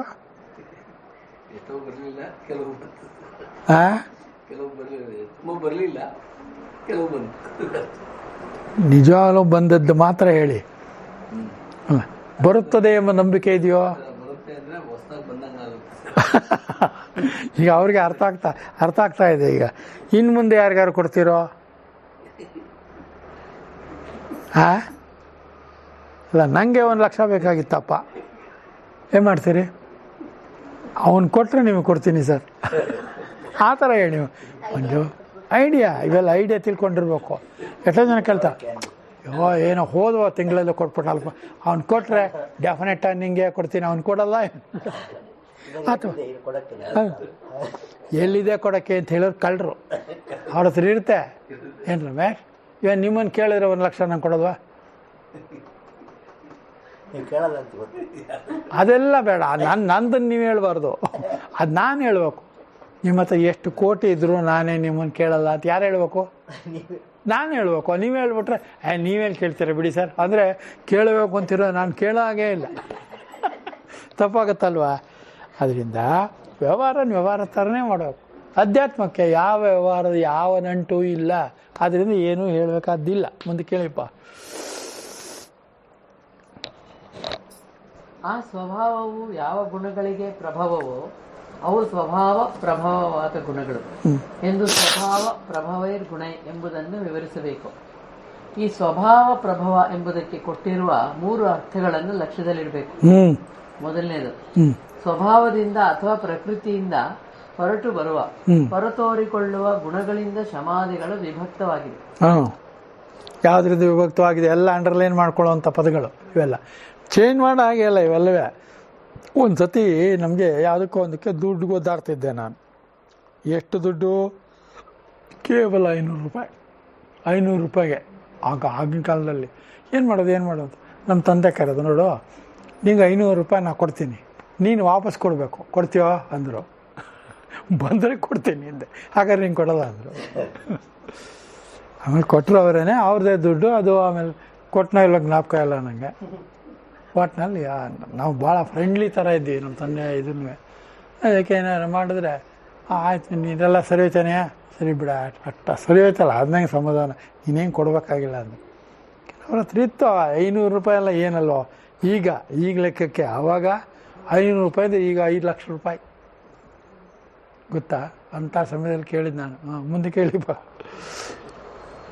ಗುಣಗಳಿಂದ ಶಮಾದಿಗಳು ವಿಭಕ್ತವಾಗಿದೆ ಅಂದರೆ ಏನಾಗಿದೆ? ವ್ಯಕ್ತವಾಗಿ. ಕರೆಕ್ಟ್. ಎರಡನೇದು, ಸ್ವಭಾವಕ್ಕೆ ಬ್ರಾಹ್ಮಣತ್ವವೇ ಮುಂತಾದದ್ದಕ್ಕೆ ಕಾರಣವಾದ ಗುಣಗಳಿಂದ ಅವು ವಿಭಕ್ತವಾಗಿದೆ. ವಿಭಕ್ತವಾಗಿದೆ, ಹೇಳಲ್ಪಟ್ಟಿದೆ. ವಿಭಕ್ತ, ಅವಿಭಕ್ತ. ಅವೆಲ್ಲ ಅವಿಭಕ್ತವಾಗಿದ್ದರೂ ವಿಭಕ್ತವಾಗಿ ಆ ಪ್ರಕರಣಕ್ಕೆ ಸಂಬಂಧಿಸಿದಂತೆ ವಿಸ್ತಾರವಾಗಿ ಹೇಳಲ್ಪಟ್ಟಿದೆ, ತಿಳಿಸಲ್ಪಟ್ಟಿದೆ ಅಲ್ವಾ? ಹೌದಾ? ಇನ್ನೇನಾದ್ರು ಇದ್ರೆ ಹೇಳಿ. ಮೂರನೇದು, ಸ್ವಭಾವದಿಂದ ಹಿಂದಿನ ಜನ್ಮದ ಕರ್ಮ ಸಂಸ್ಕಾರದಿಂದ ಹೊರತೋರಿಕೊಳ್ಳುವ ಗುಣಗಳಿಂದ ಅವು ವಿಭಕ್ತವಾಗಿವೆ. ಈ 3 ಯಾವಾಗಲೂ ಜ್ಞಾಪಕ ಇಟ್ಕೋಬೇಕು. ಈ 3 ಅಂಡರ್ಲೈನ್ ಮಾಡಿ ಇಟ್ಕೊಳ್ಳಿ. ಎಲ್ಲರ ಹತ್ರನೂ ಪುಸ್ತಕ ಇದೆ ತಾನೇ? ಅಂಡರ್ಲೈನ್ ಮಾಡಿ ಇಟ್ಕೊಂಬಿಡಿ ಕ್ಲೀನಾಗಿ. ಅದೊಂದನ್ನು ರೆಫರ್ ಮಾಡ್ತಾ ಇದ್ರೆ ಆಯಿತು. ಮುಂದೆ, ಗುಣಗಳು ಕಾರಣವಿಲ್ಲದೆ ತೋರಿಕೊಳ್ಳುವುದೆಂಬುದು ಹೊಂದುವುದಿಲ್ಲ. ಆದ್ದರಿಂದ ಸ್ವಭಾವವೇ ಕಾರಣವೆಂದು ವಿಶೇಷ ಕಾರಣವನ್ನು ತೆಗೆದುಕೊಂಡು ಸ್ವಭಾವ ಪ್ರಭವೈ ಎಂದು ತಿಳಿಸಿದೆ ಎಂದಾದರೂ ಹೇಳಬಹುದು. ಹಾಗೆ ಹೇಳಿದ್ರು ತಪ್ಪಿಲ್ಲ ಅಂತ ಅಷ್ಟೇ. ಹಾಗರ್ಥ ಮಾಡಿಕೊಂಡ್ರು ತಪ್ಪಿಲ್ಲ. ಆದರೆ ಸ್ವಭಾವವೇ ಪ್ರಭಾವವಾಗಿ ಬೀಳ್ತಾ ಇದೆ ಅಂತ ಅಲ್ವಾ? ಕೆಲವರು ತೋರಿಕೆಗಾಗೂ ಮಾಡುವುದಲ್ಲ. ಆದ್ದರಿಂದ ಈ ಮಾತನ್ನು ಹೇಳಿದ್ದಾರೆ. ಅಲ್ವಾ? ಸಂಸ್ಕಾರವು ಎದ್ದುಕೊಳ್ಳುವುದರಿಂದ ಆಹಾ, ಆಯಾ ಗುಣಗಳು ತೋರಿಕೊಳ್ಳುವುದೆಂದು ಹೇಳಿದಂತಾಯ್ತು. ಅಲ್ವೇ? ಸಂಸ್ಕಾರವು ಇದನ್ನು ಇಲ್ಲೇ ಇದ್ರೂ ಹೇಳ್ಕೊಳ್ಳೋದು, ಅದು ಸಂಸ್ಕಾರ ಅಂತ ಕಲಿಸ್ತೀವಿ. ನಾವು ಡಂಬಾಚಾರ ಕೇಳ್ತೀವಲ್ಲ, ಅಲ್ಲ ಕೊಡ್ಬೋದಾಗಿತ್ತು, ಮೊನ್ನೆ ತಾನೇ ಇತ್ತು ಅಂತ. ಇವನು ಯಾವ ಕಾಲದಲ್ಲೂ ಇರಲಿಲ್ಲ ಅನ್ನೋ ಸುಮ್ಮನೆ ಹೇಳೋದು ತಾನೇ. ಆ ಸಂಸ್ಕಾರ ಅನ್ನೋ ದುತ್ತಂತ ಬಂದ್ಬಿಡುತ್ತೆ. ಆ ಸಂಸ್ಕಾರವನ್ನು ಮುಂದಿಟ್ಕೊಂಡು ಡೊಂಗಿಯಾಗಿರ್ತಾನೆ ಅಂತ ಅರ್ಥ. ಈ ರೀತಿಯಲ್ಲಿ ಸ್ವಭಾವ ಪ್ರಭವಗಳಾದ ಪ್ರಕೃತಿಯಿಂದ ಉಂಟಾಗಿರುವ ಸತ್ವರಜಸ್ತಮೋ ಗುಣಗಳಿಂದ ತಮ್ಮ ತಮ್ಮ ಕಾರ್ಯಕ್ಕೆ ತಕ್ಕಂತೆ ಶಮವೇ ಮುಂತಾದ ಕರ್ಮಗಳು ಬ್ರಾಹ್ಮಣಾದಿಗಳಿಗೆ ವಿಂಗಡಿಸಲ್ಪಟ್ಟಿರುತ್ತದೆ. ಕರೆಕ್ಟಾ? ಅರ್ಥ ಆಯ್ತಾ? ಇನ್ನೇನಾದ್ರು ಹೇಳ್ಬೇಕಾ? ವಿಭಕ್ತ ಅಂದ್ರೆ ಡಿವೈಡ್ ಅಂತ ಅರ್ಥ ಬರುತ್ತಾ? ಹೌದು. ಅವಿಭಕ್ತ ಅಂದರೆ ಡಿವೈಡ್ ಇಲ್ಲದ ಅಲ್ವಾ? ಅವಿಭಕ್ತಂ ವಿಭಕ್ತೇಶು ಅಂತ ಬರಲ್ವಾ? ಸರ್ವಭೂತೇಶು ಏನೇಕಂ ಭಾವಂ ಅವ್ಯಯ ವೀಕ್ಷತೆ. ಶಮಾದಿಗಳು ವಿಭಕ್ತವಾಗಿದ್ರೆ ಗುಣಗಳು ವಿಭಕ್ತವಾಗಿವೆ ಅಂತ ಅರ್ಥನಾ? ಅಲ್ಲ, ಗುಣಗಳು ವಿಭಕ್ತವಾಗಿದೆ ಅಂತಲ್ಲ, ಗುಣಗಳು ವಿಭಕ್ತವಾದರೆ ಇದು ಪ್ರಕಟ ಆಗುತ್ತೆ ನಿಮಗೆ. ಇದು ಯಾಕೆ ಹೇಳ್ತಾ ಇದ್ದಾರೆ ಅವರು ಅಂದರೆ, ಪ್ರಕೃತಿ ಮತ್ತು ಪ್ರಭಾವ ಅಂದರೆ ನಮ್ಮಲ್ಲಿರತಕ್ಕಂಥ ಸ್ವಭಾವ ಮತ್ತು ಅದರಿಂದ ಪ್ರಕಟವಾಗತಕ್ಕಂಥ ವಿಭಾವ ಕಾರಣಗಳು, ಅದನ್ನು ಹೇಳ್ತಾ ಹೋಗ್ತಾರೆ. ಒಂದೊಂದು ಸಂದರ್ಭದಲ್ಲಿ ಒಂದೊಂದು ಡಿವೈಡ್ ಆಗುತ್ತೆ ಅಂತ ಅರ್ಥ. ಗುಣಗಳಿಂದ ಸಮಾಧಿಗಳು ಬೇರೆ ಬೇರೆಯಾಗಿ ಅವಿಭಕ್ತಂ ವಿಭಕ್ತೇಶು ಅಲ್ವಾ? ಇದು ಹೇಳಿದಿರಲ್ಲ, ಸರ್ವಭೂತೇಶು ಏನೇಕಂ ಭಾವಮವ್ಯಯ ವೀಕ್ಷತೆ ಅವಿಭಕ್ತಂ ವಿಭಕ್ತೇಶು ಅದಲ್ವಾ? ತಜ್ಞಾನಂ ವಿದ್ಧಿ ಸಾತ್ವಿಕಂ ಹೇಳಿಲ್ವಾ? ಹೇಳಿದಿರ್ತಾನೆ. ಗುಣ ಹೇಳುವಾಗ, ಸತ್ವಗುಣ ಹೇಳುವಾಗ ಇದು ಹೇಳಿದೆ, ಅವಿಭಕ್ತಂ ವಿಭಕ್ತೇಶು. ಅವಿಭಕ್ತವಾಗಿದ್ದರೂ ಅದು ವಿಭಕ್ತೇಶು, ವಿಭಕ್ತವಾಗಿ ಕಾಣ್ತಾ ಇರುತ್ತೆ, ಡಿವಿಷನ್ ಮಾಡಿರೋ ಹಾಗೆ ಕಾಣುತ್ತೆ ಅಲ್ವಾ? ಇವಾಗ ಊಟ ಅಂತಂದ್ರೆ ಒಟ್ಟಿಗೆ ಆದ್ರೂ ಡಿವೈಡ್ ಮಾಡಿದಾಗ ಏನೇನಾಗುತ್ತೆ? ಇದು ಉಪ್ಪು, ಅದು ಪಲ್ಯ, ಅದು ಪಾಯಸ, ಇದು ಅನ್ನ, ಇದು ಚಿತ್ರಾನ್ನ, ಇದು ತೋವೆ ಅಂತ ಹೇಳಲ್ವೇ? ಎಲ್ಲ ಅವಿಭಕ್ತಂ ವಿಭಕ್ತೇಶು, ಎಲ್ಲ ಒಂದೇ ಆದರೂ ಕೂಡ ಬೇರೆ ಬೇರೆಯಾಗಿ ಹೇಳಲಾಗಿದೆ. ಒಂದು ತರಕಾರಿ ತೊಗೊಂಡ್ರೆ ತೊವೆ ಮಾಡ್ತೀರಾ, ಹುಳಿ ಮಾಡ್ತೀರಾ, ಮಾಡಲ್ವಾ? ಪಲ್ಯ ಮಾಡ್ತೀರಾ. ಅದೇ ರೀತಿ ಇದು ರಮೇಶ್, ನಾನು ಡಿವಿಷನ್ ಏನು ಇಲ್ಲದೇ ಹೇಳ್ತಾ ಇದ್ದೆ. ಯಾರಿಗೆ ವಿಷನ್ ಇರುತ್ತೆ ಅವ್ರಿಗೆ ಡಿವಿಷನ್ ಇರಲ್ಲ. ಡಿವಿಷನ್ ತೋರ್ತಾ ಇರುತ್ತೆ, ಆದರೆ ಅವ್ರಿಗೆ ಮಾತ್ರ ಎಲ್ಲದರಿಗೂ ವಿಷನ್ ಇರುತ್ತೆ. ಯಾವುದು? ಪರಬ್ರಹ್ಮ ವಸ್ತುವಿನ ವಿಷನ್ ಅಷ್ಟೇ. ಆಕ್ಷೇಪ. ಬ್ರಾಹ್ಮಣರೇ ಮುಂತಾದವರಿಗೆ ಕ್ಷಮಾದಿ ಕರ್ಮಗಳು ಶಾಸ್ತ್ರದಿಂದ ವಿಂಗಡಿಸಲ್ಪಟ್ಟಿವೆ. ಶಾಸ್ತ್ರದಿಂದ ವಿಂಗಡಿಸಲ್ಪಟ್ಟಿದೆ ಯಾಕೆ? ಅರ್ಥ ಆಗಲಿ ಅಂತ, ಬೋಧನೆಗಾಗಿ. ಶಾಸ್ತ್ರದಿಂದಲೇ ಅವು ವಿಹಿತವಾಗಿರುತ್ತದೆ. ಹೀಗಿರುವಾಗ ಸತ್ವಾದಿ ಗುಣಗಳಿಂದ ಅವು ವಿಂಗಡಿಸಲ್ಪಟ್ಟಿರುತ್ತದೆ ಎಂದು ಹೇಳಿದ್ದು ಹೇಗೆ ಸರಿ? ಹೇಗೆ? ಅವರು ಪ್ರಶ್ನೆ ಕೇಳೋರು ಹೇಗಿದ್ದಾರೆ ನೋಡಿದ್ರ? ಗಟ್ಟಿಯಾಗಿರ್ಬೇಕು ಪ್ರಶ್ನೆ ಕೇಳೋರು. ಅದಕ್ಕೆ ಉತ್ತರ ಏನು? ಪರಿಹಾರ ಅದೇನೂ ತಪ್ಪಿಲ್ಲ. ಶಾಸ್ತ್ರದಲ್ಲಿಯೂ ಸತ್ವವೇ ಮುಂತಾದ ಆಯಾ ಗುಣಗಳನ್ನು ಅವಲಂಬಿಸಿಯೇ ಬ್ರಾಹ್ಮಣಾದಿಗಳಿಗೆ ಶಮಾದಿ ಕರ್ಮಗಳನ್ನು ವಿಂಗಡಿಸಿರುತ್ತದೆಯೇ ಹೊರತು ಗುಣಗಳನ್ನು ಲೆಕ್ಕಕ್ಕೆ ತೆಗೆದುಕೊಳ್ಳದೆ ವಿಂಗಡಿಸಿಲ್ಲ. ಗುಣಗಳನ್ನು ಲೆಕ್ಕಕ್ಕೆ ತಗೊಳ್ಳೇಬೇಕು, ಹೌದಲ್ವಾ? ಅದೇ ಇದೆಲ್ಲೂ ವ್ಯವಹಾರಕ್ಕೆ ಸಂಬಂಧಪಟ್ಟಂತೆ ಭಗವದ್ಗೀತೆಯಲ್ಲಿ ಮೊದಲ ಅಪರದಲ್ಲಿ ವಿಸ್ತಾರವಾಗಿ ಹೇಳಲಾಗಿದೆ, ಉಪನಿಷತ್ತಲ್ಲಿ ಹೇಳಲಾಗಿದೆ, ವೇದಾಂತಗಳಲ್ಲಿ ಅಂದರೆ ಉಪನಿಷತ್ತುಗಳಲ್ಲಿ ತಿಳಿಸಲಾಗಿದೆ. ನಮ್ಗೆ ಅರ್ಥ ಆಗಲಿ ಅಂತ ಹೇಳಿರೋದು. ಮತ್ತೆ ಆದ್ದರಿಂದ ಶಾಸ್ತ್ರದಲ್ಲಿ ಇವನ್ನು ವಿಂಗಡಿಸಿದ್ದರೂ ಇವು ಗುಣಗಳಿಂದ ವಿಂಗಡಿಸಲ್ಪಟ್ಟಿವೆ ಎಂದು ಹೇಳಿದ್ದು ಸರಿಯೇ? ಇವಾಗ ಏನಂದರೆ ಶ್ರುತಿ, ಶಾಸ್ತ್ರ, ಸಂಪ್ರದಾಯ, ವಿಚಾರವಾದ 4 ಇದೆ ಅಲ್ವಾ? ಹೇಳಿದೇನಲ್ಲ ನಿಮಗೆ. ಅದರೊಳಗೆ ನಾವು ಯಾವುದ್ರೊಳಗೆ ಇದ್ದೀವಿ? ಶ್ರುತಿಲಿ ವೇದ ಆಗಲ್ಲ ಪೂರ್ತಿ ಕಲ್ತ್ಕೊಳ್ಳೋಕ್ಕೆ. ಶಾಸ್ತ್ರ 100% ಶಾಸ್ತ್ರನ ಮಾಡೋಕ್ಕಾಗಲ್ಲ.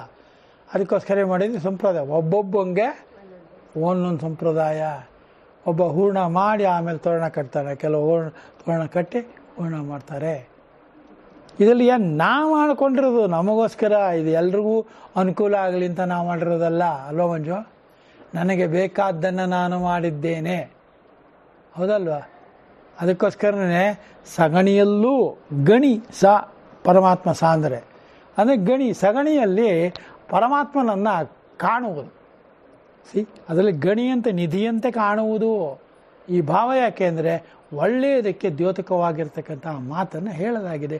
ತಿಳಿದುಕೊಳ್ಳಲಿ ಮನುಷ್ಯ, ಬೇರೆ ದೇಶಗಳಲ್ಲಿ, ಬೇರೆ ಊರುಗಳಲ್ಲಿ, ಬೇರೆ ಭಾಷೆಗಳಲ್ಲಿ ಸಗಣಿನ ಪದನೇ ಇದೆಯೋ ಇಲ್ವೋ? ಇದೆಯಾ? ಅಷ್ಟೇ, ಏನೋ ಇರುತ್ತೆ. ಅದಕ್ಕೆ ಅದು ಹೇಳೋದಲ್ಲ, ಅವ್ರು ಬೇರೆ ಹೇಳ್ತಿರ್ತಾರೆ ಅಲ್ವಾ? ಅದಕ್ಕೆ ಅದೇ ಇನ್ನೊಂದು ಭಾಷೆ. ಅದಕ್ಕೂ ಬಿಟ್ಟಿದ್ದು ಮೂರನೇ ಒಂದು ಭಾಷೆ ಇರಲ್ವಾ? ಈ ದೇಶದಲ್ಲಿ, ಈ ಪ್ರಪಂಚದಲ್ಲಿ ಪ್ರಾಬ್ಲಮ್ ಇರೋದೇ ಭಾಷೆಯಲ್ಲಿ, ಬೇರೆ ಏನಲ್ಲ. ಹೌದಾ? ಇಂಗ್ಲೀಷಲ್ಲಿ ವಿಪರೀತ ತಪ್ಪು ದಾರಿಗೆ ಎಳೆಯುವ ವಿಚಾರಗಳಿದೆ. ಇದೇ ಇಲ್ವಾ? ಓದಿದ್ರೆ ಗೊತ್ತಾಗುತ್ತೆ. ಅರವಿಂದರ ವಿಚಾರಗಳನ್ನು ಓದಿದ್ರೆ ನೀವು ಎಲ್ಲವನ್ನು ತೆಗೆದು ತೋರಿಸ್ತಾರೆ ಅವರು.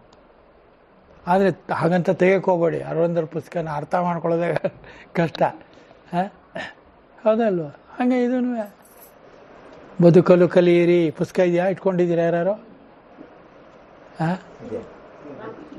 ಬದುಕಲು ಕಲಿಯಿರಿ ಇದೆಯಾ? ಯಾರ ಇಲ್ಲದೆ ಇದ್ರೆ ತೊಗೊಳ್ಳಿ, ಇಟ್ಕೊಳ್ಳಿ, ಅದು ಓದಿ. ಹೇಗೆ ಬದುಕಬೇಕು ಅನ್ನೋದು ಹೇಳಿದಾರೆ ಅವರು. ನೋಡಿದ್ರಾ? ಅವ್ರನ್ನ ಕೇಳಿ ಅಡ್ರೆಸ್ ತೊಗೊಂಡು ಯಾರೋ ತೊಗೊಂಡದ್ದು ಓದಿ. ಅಯ್ಯೋ, ಅಲ್ಲಿ ತನಕ ಹೋಗೋ ನಾನಮ್ಮ ಅಲ್ವಾ? ಎಲ್ಲ ಅಷ್ಟು ಆನ್ಲೈನ್. ಈಗೇನು ಆನ್ಲೈನಲ್ಲಿ ಎಲ್ಲನೂ ಸಿಗುತ್ತೆ. ಇವಾಗ ಹೂರ್ಣ ಕೂಡ ಸಿಗುತ್ತೆ, ಅದ್ರೊಳಗೆ ಪುಸ್ತಕ ಸಿಗಲ್ವೇ? ಸಿಗತ್ತೆ. ಒಟ್ಟಿನಲ್ಲಿ ಮನುಷ್ಯನ ಹಾಳು ಮಾಡಿಬಿಟ್ಬಿಟ್ರು. ಮುಂದೆ ಕೇಳಿಪ್ಪ. ಆ ಕರ್ಮಗಳಾದರೂ ಯಾವುದು ಎಂದರೆ ಹೇಳುತ್ತಾನೆ. ಶಮೋ ದಮಸ್ತಪ ಶೌಚಂ ಶಾಂತಿರಾರ್ಜವಮೇವ ಚ ಜ್ಞಾನಂ ವಿಜ್ಞಾನಮಾಸ್ತಿಕ್ಯಂ ಎಲ್ಲ ಗೊತ್ತಿದೆ ನಿಮಗೆ. ಬ್ರಹ್ಮಕರ್ಮ ಸ್ವಭಾವಜಂ. ಏನ್ ಬ್ಯೂಟಿಫುಲ್ ಆಗಿದೆ ಶ್ಲೋಕ ನೋಡಿ. ಯಾರು ಬರೆದಿದ್ದು? ಮರ್ತಿಲ್ವಲ್ಲ ಸದ್ಯ. ಶಂಕರಾಚಾರ್ಯ ಅಲ್ಲ ಬರೆದಿದ್ದು, ವೇದವ್ಯಾಸರಿಂದ ರಚಿತವಾದದ್ದು. ಶಂಕರನ ಈಗ ವರ್ಣನೆಗೆ ಸಿಕ್ಕಿದ್ದು. ಶಮ ದಮ ತಪಸ್ಸು ಶೌಚ ಶಾಂತಿ ಮತ್ತು ಆರ್ಜವ, ಜ್ಞಾನ ವಿಜ್ಞಾನ ಆಸ್ತಿಕ್ಯ ಇವು ಸ್ವಭಾವಜವಾದ ಬ್ರಹ್ಮಕರ್ಮ. ಸ್ವಭಾವದಿಂದಲೇ ಹುಟ್ಟಿದಂತ. ಅಜ್ಜ ಅಂದ್ರೆ ಎಲ್ಲೆಲ್ಲಿ ಜಾ ಬರುತ್ತೆ, ಹುಟ್ಟಿದ ಅಂತ ತಿಳ್ಕೋಬೇಕು. ಶಮ ಮತ್ತು ದಮ ಇವುಗಳು ಹಿಂದೆ 16ನೇ ಅಧ್ಯಾಯ ಭಾಷ್ಯದಲ್ಲಿ ವಿವರಿಸಿದ ಅರ್ಥವುಳ್ಳವು ಹೇಳಿದೆ ಅಲ್ವಾ? ತಪಸ್ಸು ಹಿಂದೆ 17ನೇ ಅಧ್ಯಾಯದಲ್ಲಿ ಹೇಳಿರುವ ಶಾರೀರವೇ ಮುಂತಾದ ತಪಸ್ಸು, ಅದು ಹೇಳಾಗಿದೆ. ಶೌಚವನ್ನು ಹಿಂದೆ 13ನೇ ಅಧ್ಯಾಯದ 7ನೇ ಭಾಷೆಯಲ್ಲಿ ವಿವರಿಸಿದೆ. ಅಂತರ್ಬಹಿಷ್ಠ ಅದು. ಶಾಂತಿ ಕ್ಷಮೆ ಮತ್ತು ಆರ್ಜವ ಸರಳತನ. ಜ್ಞಾನವು ವಿಜ್ಞಾನವು. ಆಸ್ತಿಕ ಭಾವ, ಶಾಸ್ತ್ರದಲ್ಲಿ ಹೇಳಿರುವ ವಿಷಯಗಳಲ್ಲಿ ಶ್ರದ್ಧೆ ಇಡುವುದು. ಇವಿಷ್ಟು ಸ್ವಭಾವಜವಾದ ಬ್ರಹ್ಮಕರ್ಮವು. ಜ್ಞಾನ ವಿಜ್ಞಾನ ಜಾತಿಯ ಕರ್ಮ. ಜ್ಞಾನ ವಿಜ್ಞಾನವು ಅಂದ್ರೆ ಅರ್ಥ ಆಯ್ತಾ? ಜ್ಞಾನ ಅಂದ್ರೆ ನಮ್ಮಲ್ಲಿರೋದು ಏನಾದ್ರು ಕರ್ಮವಾದರೆ, ಅನುಭವವಾದರೆ ಅದು ವಿಜ್ಞಾನವಾಗುತ್ತದೆ. ಏನು ವ್ಯತ್ಯಾಸ ಇಲ್ಲ. ವ್ಯತ್ಯಾಸಕ್ಕಾಗಿ ಕನ್ಫ್ಯೂಷನ್ ಮಾಡ್ಕೋಬೇಡಿ. ಜ್ಞಾನ ಅಂದರೆ ನಮ್ಮಲ್ಲಿರೋದು, ಅಂದರೆ ಕಾರಣ. ಅದರ ಕಾರಣವಾದಂಥ ಕಾರ್ಯ ಯಾವುದು? ವಿಜ್ಞಾನ. ವಿಸ್ತಾರವಾಗಬೇಕು. ವಿಸ್ತಾರವಾದ ಜ್ಞಾನವೇ ವಿಜ್ಞಾನ. ನೀವು ಸರಳ ಮಾಡ್ಕೊಳ್ಳಿ. ಬೇರೆ ಯಾರ್ಯಾರನ್ನೋ ಕೇಳಿಕೊಂಡು ಅವ್ರಿಗೂ ಕನ್ಫ್ಯೂಷನ್ ಆಗಿ, ತುಂಬ ಓದಿರೋರು ತುಂಬ ಪ್ರವಚನ ಮಾಡೋರು ಇದು ಕನ್ಫ್ಯೂಷನ್ ಆಗಿ ಹೇಳ್ತಾರೆ. ವಿಜ್ಞಾನ ಅಂದರೆ ಸೈನ್ಸ್ ಅಂದ್ಬಿಡ್ತಾರೆ. ಸೈನ್ಸ್ ಅಂದರೆ ಕನ್ನಡದಲ್ಲಿ ಹೇಳಲ್ಲ, ವಿಸ್ತಾರವಾದ ಜ್ಞಾನವೇ ವಿಜ್ಞಾನ ಅಷ್ಟೇ. ವಿಸ್ತಾರ ಹೆಂಗಾಗುತ್ತೆ ಜ್ಞಾನವು? ಜ್ಞಾನ ವಿಸ್ತಾರ ಆದರೆ ನಮಗೆ ಅನುಭವ ಆಗುತ್ತಾರೆ. ಅನುಭವ ಆಗುವುದೇ ಅನುಭವವನ್ನೇ ವಿಜ್ಞಾನ ಅನ್ನೋದು, ಹೌದಲ್ವಾ? ಆ ಅನುಭವವನ್ನು ಯಾರು ಹೊಂದಿರ್ತಾನೆ ಅವನು ವಿಜ್ಞಾನಿ ಅಷ್ಟೇ. ತುಂಬ ಸುಲಭನಪ್ಪ ನಮ್ಮ ಭಾಷೆ. ಇವಿಷ್ಟು ಸ್ವಭಾವಜವಾದ ಬ್ರಹ್ಮಕರ್ಮವು. ಈಗ ಅರ್ಥ ಆಯ್ತಾ? ಜಾತಿಯ ಕರ್ಮ. ಬ್ರಾಹ್ಮಣ ಜಾತಿಯ ಕರ್ಮ. ನೆಕ್ಸ್ಟ್ ಈಗ ಅರ್ಥ ಆಯ್ತಾ? ಸ್ವಭಾವ ಪ್ರಭಾವಗಳಾದ ಗುಣಗಳಿಂದ ಕರ್ಮಗಳು ಪ್ರವಿಭಕ್ತವಾಗಿರುತ್ತದೆ ಎಂದು ಹೇಳಿದ್ದಷ್ಟೇ. ಅಂಡರ್ಲೈನ್. ಅದನ್ನೇ ಇಲ್ಲಿ ಸ್ವಭಾವಜ ಕರ್ಮ. ಸ್ವಭಾವಜ ಕರ್ಮ ಅಂದರೆ ಸ್ವಭಾವದಿಂದ ವಿಭಜನೆಯಾಗಿ ಏನಾಗುತ್ತದೋ ಪ್ರಭಾವವಾಗುತ್ತದೆ. ಅದರಿಂದನೇ ನಾವು ಏನು ಸರ್ ಅವ್ನು ನೋಡಿದ್ರೆ ದಿನ ಬೆಳಗಾದ ಸಂಧ್ಯಾನೆ ಮಾಡ್ತಾನೆ, ಬೆಳಗಾಗೆ ನೋಡ್ತೀವಿ 4 ಮೈಲಿ ಇದಕ್ಕೆ ವಾಕಿಂಗ್ ಹೋಗ್ತಾನೆ. ಅವ್ನು ವಾಕಿಂಗು ಅವ್ನ ಸ್ಟೈಲು ಇದು ನೋಡ್ಬಿಟ್ರೆ ಒಂದು ದಿವಸ ತಪ್ಪಲ್ಲ ಸರ್. ನಂಗೆ ಹೇಳೋಕ್ಕೆ ಆಗಲ್ಲ. ನಿನ್ನ ಸ್ವಭಾವ ಇದು, ಅವನ ಸ್ವಭಾವ ಅದು. ಯಾಕೆ ಹೊಟ್ಟೆ ಹೊರ್ಕೋಬೇಕು ಅಥವಾ ಅವ್ನು ನೋಡೋಕ್ಕೆ ಹೋಗಬಾರ್ದು. ಹೋಗ್ತಾನೆ, ಹೋಗಿ ಒಂದು ದಿವಸ ಅವನೆಲ್ಲೋ ಕೊಸು ಬೀಳ್ತಾನೆ, ಅವಾಗ ನಮಗೆ ಅವ್ನು ನೋಡಿದ್ಯಾ ಅದಕ್ಕೆ ಕಣೆಯ ಅಷ್ಟೊಂದು ವಾಕಿಂಗ್ ಹೋಗಬಾರ್ದು ಇವನು ಹೇಳ್ತಾ ಇರ್ತಾನೆ. ಇವನು ಹೋಗ್ತಿರೋಲ್ಲ. ಅದಕ್ಕೆ ಯಾರಿಗೂ ಫಸ್ಟ್ ಆಫ್ ಆಲ್ ಅಡ್ವೈಸ್ ಮಾಡೋದು ನಿಲ್ಲಿಸ್ಬಿಡಿ. ವಯಸ್ಸಾಗಿರ್ಬೇಕಾ ಅಡ್ವೈಸ್ ಮಾಡಬೇಡಿ. ನೀವೇ ನಿಮ್ಗೆ ಅರ್ಥ ಆಗ್ತಾಯಿಲ್ಲ, ಬೇರೆಯವ್ರಿಗೆ ಏನು ಹೇಳ್ತೀರಾ? ಅದೇ ವಯಸ್ಸಾಗಿರುತ್ತೆ ಅಷ್ಟೇ. ನಾವು ಅದೇ ಇದೆಲ್ಲ ಜಾಣತನ ತುಂಬ ಇರುತ್ತೆ. ಅದರಲ್ಲೂ ಈ ತ್ರಿಮತಸ್ಥರಿಗೆ ಭಾಳ ಜಾಣತನ ಜಾಸ್ತಿ. ಆ ಸಮಯದಲ್ಲಿ ಬೇರೆ ಏನೋ ಒಂದು ಹೇಳೋದು. ನೀವು ನಂತಿಲ್ಲ ನಾನು, ಇದಕ್ಕೆ ಕಾಮನ್ನು ಈ ನೋಡ್ತಾ ಇದ್ದೀವಲ್ಲ. ಏನು ಮಾಡೋದು ನೀನು ಅಂದರೆ, ನಂಗೊಂದು ಸತಿ ಹೀಗಾಗಿತ್ತಪ್ಪ, ನಾನು ಅದು ಮಾಡಿದೆ ಇದಾಯಿತು ಅಂತ. ಅದು ಇದು ಅಂದರೆ ಏನು ಹೇಳೋಕ್ಕೆ ಗೊತ್ತಿಲ್ಲ. ತುಂಬ ಜನಕ್ಕೆ ನೋಡಿದ್ದೀವಿ, ಏನಾಗತ್ತೆ ಗೊತ್ತಾ ಅಂತಾರೆ. ಏನಂದ್ರೆ ಅದಾಗುತ್ತೆ ಹುಷಾರು. ಅದು ಅಂದರೆ ಅದು ಅಂದರೆ ಇದಲ್ಲ ಅಂತ ಅಷ್ಟೇ ಅರ್ಥ. ಏನು ಅದು ಇದು ಗೊತ್ತಿಲ್ಲ. ತುಂಬ ಜನಕ್ಕೆ ಇದೊಂದು ಪ್ರಾಬ್ಲಮ್ ಇದೆ, ಅದೋ ಇದು ಅಂತ. ಅದೇ ಥರ ನಮ್ಮದು ಅಲ್ಲ, ಇದಾಗತ್ತೆ ಅಂತ ನಾನು ಭಗವದ್ಗೀತೆಯಲ್ಲಿ ಹೇಳ್ತಾ ಇದ್ದೆ. ಅದಾದರೆ ನಾನೇನು ಮಾಡೋಕ್ಕಾಗತ್ತೆ? ಯಾವುದೋ ಒಂದು ಆಗಲ್ಲ, ಒಂದೇ ಆಗೋದು. ಯಾವುದೋ ಒಂದು ತುಂಬ ಆಗ್ಬಿಡುತ್ತೆ. ಅದು ಯಾವುದೋ ಒಂದಲ್ಲ, ಒಂದೇ ಆಗೋದು. ಒಂದು ಯಾವುದೂ ನನಗೆ ಗೊತ್ತಿಲ್ಲ. ಶೌರ್ಯಂ ತೇಜೋ ಧೃತಿರ್ದ್ರಾಕ್ಷಂ ಎರಡನೇದು ಯುದ್ಧೇ ಚಾಪ್ಯಪಲಾಯನಂ ಅಪಲಾಯನಂ ದಾನಮೀಶ್ವರ ಭಾವಶ್ಚ ಕ್ಷಾತ್ರಂ ಕರ್ಮ ಸ್ವಭಾವಜಂ. ಶೌರ್ಯ, ತೇಜಸ್ಸು, ಧೃತಿ, ದಾಕ್ಷ್ಯ ಮತ್ತು ಯುದ್ಧದಲ್ಲಿ ಓಡಿ ಹೋಗದೇ ಇರುವುದು, ದಾನ ಮತ್ತು ಈಶ್ವರ ಭಾವ, ಇದು ಸ್ವಭಾವಜವಾದ ಕ್ಷಾತ್ರ ಧರ್ಮ. ಪಲಾಯನವಾದ ಅಂದರೆ ಪಲಾಯನವಾದ, ಯುದ್ಧದಿಂದ ವಾಪಸ್ ಹೊರಟೋಗೋದು. ಯಾರು ಉದಾಹರಣೆ ಕೊಡಬೇಕು? ವಿರಾಟ್ ರಾಜನ ಮಗ ಯಾರು? ಆ ಉತ್ತಳನು. ಅವನ ಹೆಸರು ಉತ್ತರ ಅಷ್ಟೇ. ಆದರೆ ಸೈನ್ಯ ನೋಡ್ತಾನೆ ಗಡ ಗಡ ಗಡ ನಡಗೋದು. ವಾಪಸ್ ಹೋಗ್ಬಾರ್ದು, ನಡಿಯಪ್ಪ, ನಿಂಗೆ ಯಾಕೆ ಏನು ಮಾಡೋಣ. ಆಗಲ್ಲ, ಯುದ್ಧ ಮಾಡು ಅಂತ. ನೀವನು ಯಾರೋ ಬುರಾಣ್ಣಳಿಯ ವೇಷದಲ್ಲಿರುವ ಅರ್ಜುನ. ಅದೆಲ್ಲ ಕತೆ ಗೊತ್ತಿದೆ ನಿಮಗೆ ಅಲ್ವೇ? ಕತೆ ಏನು ಚೆನ್ನಾಗಿದೆ. ತತ್ವ ಏನು ಇದೆ? ತತ್ವ ಅವನಿಗೆ ಪಲಾಯನ ಇರ್ಕೂಡ್ದು. ಅವನು ಕ್ಷತ್ರಿಯ ಅಲ್ಲ ಅವನು. ಆದ್ದರಿಂದ ಇಲ್ಲಿ ಹೇಳ್ತಾ ಇರೋದೇನು? ಶೌರ್ಯವು ಶೂರನ ಭಾವ ಅಲ್ವೇ? ತೇಜಸ್ಸು ದಿಟ್ಟತನ, ಧೃತಿ ಧರಿಸುವುದು. ಈ ಧೃತಿಯಿಂದ ಹಿಡಿದೆತ್ತಲ್ಪಟ್ಟವನು ಯಾವ ಅವಸ್ಥೆಗಳಲ್ಲಿಯೂ ಕುಸಿಯದೇ ಇರುತ್ತಾನೆ.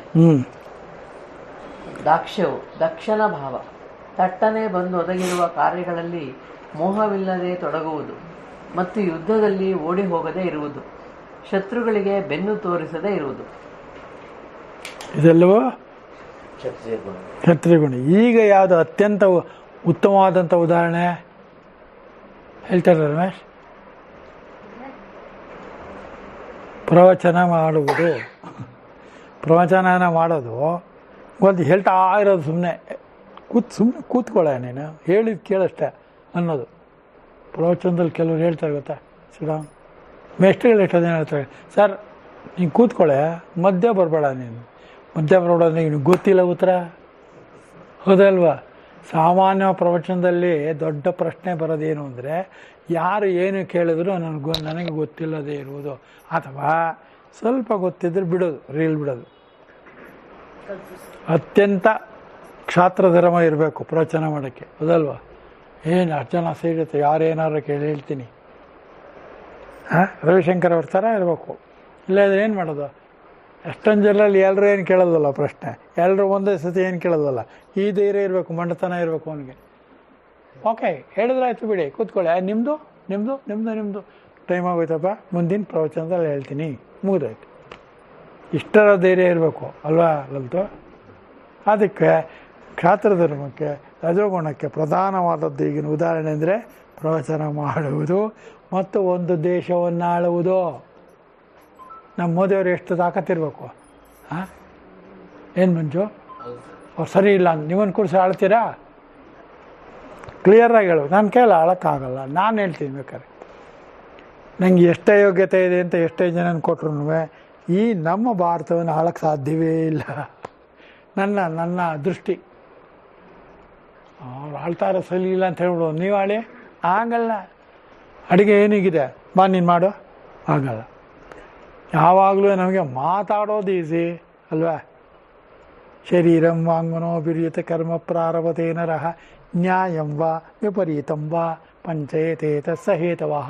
ಭಗವದ್ಗೀತೆ ತಕ್ಷಣ ಅಪ್ಲೈ ಆಗಬೇಕು. ಆಗ್ಬೇಕಾದ್ರೆ ನಾವು ತಕ್ಷಣ ಜ್ಞಾಪಕ ಹೋಗ್ಬೇಕಲ್ಲೂ. ಅದು ಬರೋವಲು ಧೃತ್ ಅಂತ ಶ್ಲೋಕ ಬರುತ್ತೆ ತಲೆಗೆ. ಪುರಕರ ವಿಪರೀತ ಎಲ್ಲ 7 ಶ್ಲೋಕಗಳನ್ನು ಗಟ್ಟು ಮಾಡ್ಕೊಂಡು ಕೂತ್ಕೊಂಡ್ರೆ ಆಗಲ್ಲ. ಇದಕ್ಕಿದು ಅಪ್ಲೈ ಆಗುತ್ತೆ ಅಂದರೆ ನಿಮ್ಮ ಜೀವನದಲ್ಲಿ ನಿಮಗೆ ಸಿಗುವ ಒಂದು 500-600 ಪ್ರಸಂಗಗಳಿಗೆ ಅದೇ ಒಂದೇ ಶ್ಲೋಕ ಸಾಕು. ಯಸ್ಯನಾಹಂ ಕೃತೋ ಭಾವೋ ಬುದ್ಧಿರ್ಯಸನ ಲಿಪ್ಯತೆ ಹತ್ವಾಪಿ ಸೈಮಾನ್ ಲೋಕಾನ್ ನಹಂತೇನ ನಿಬದ್ಧತೆ. ನಾನೊಂದು 8-10 ಶ್ಲೋಕ ಇಟ್ಕೊಂಡಿದ್ದೀನಿ. ಯಾರು ಕೇಳಿದ್ರು ಅದನ್ನ ಹೇಳಿ. ಎಲ್ಲದಕ್ಕೂ ಅಪ್ಲೈ ಆಗುತ್ತದು. ಯಾಕೆ ಒದ್ದಾಡ್ಬೇಕು 700 ಶ್ಲೋಕ ಇಟ್ಕೊಂಡು ಅಲ್ವಾ?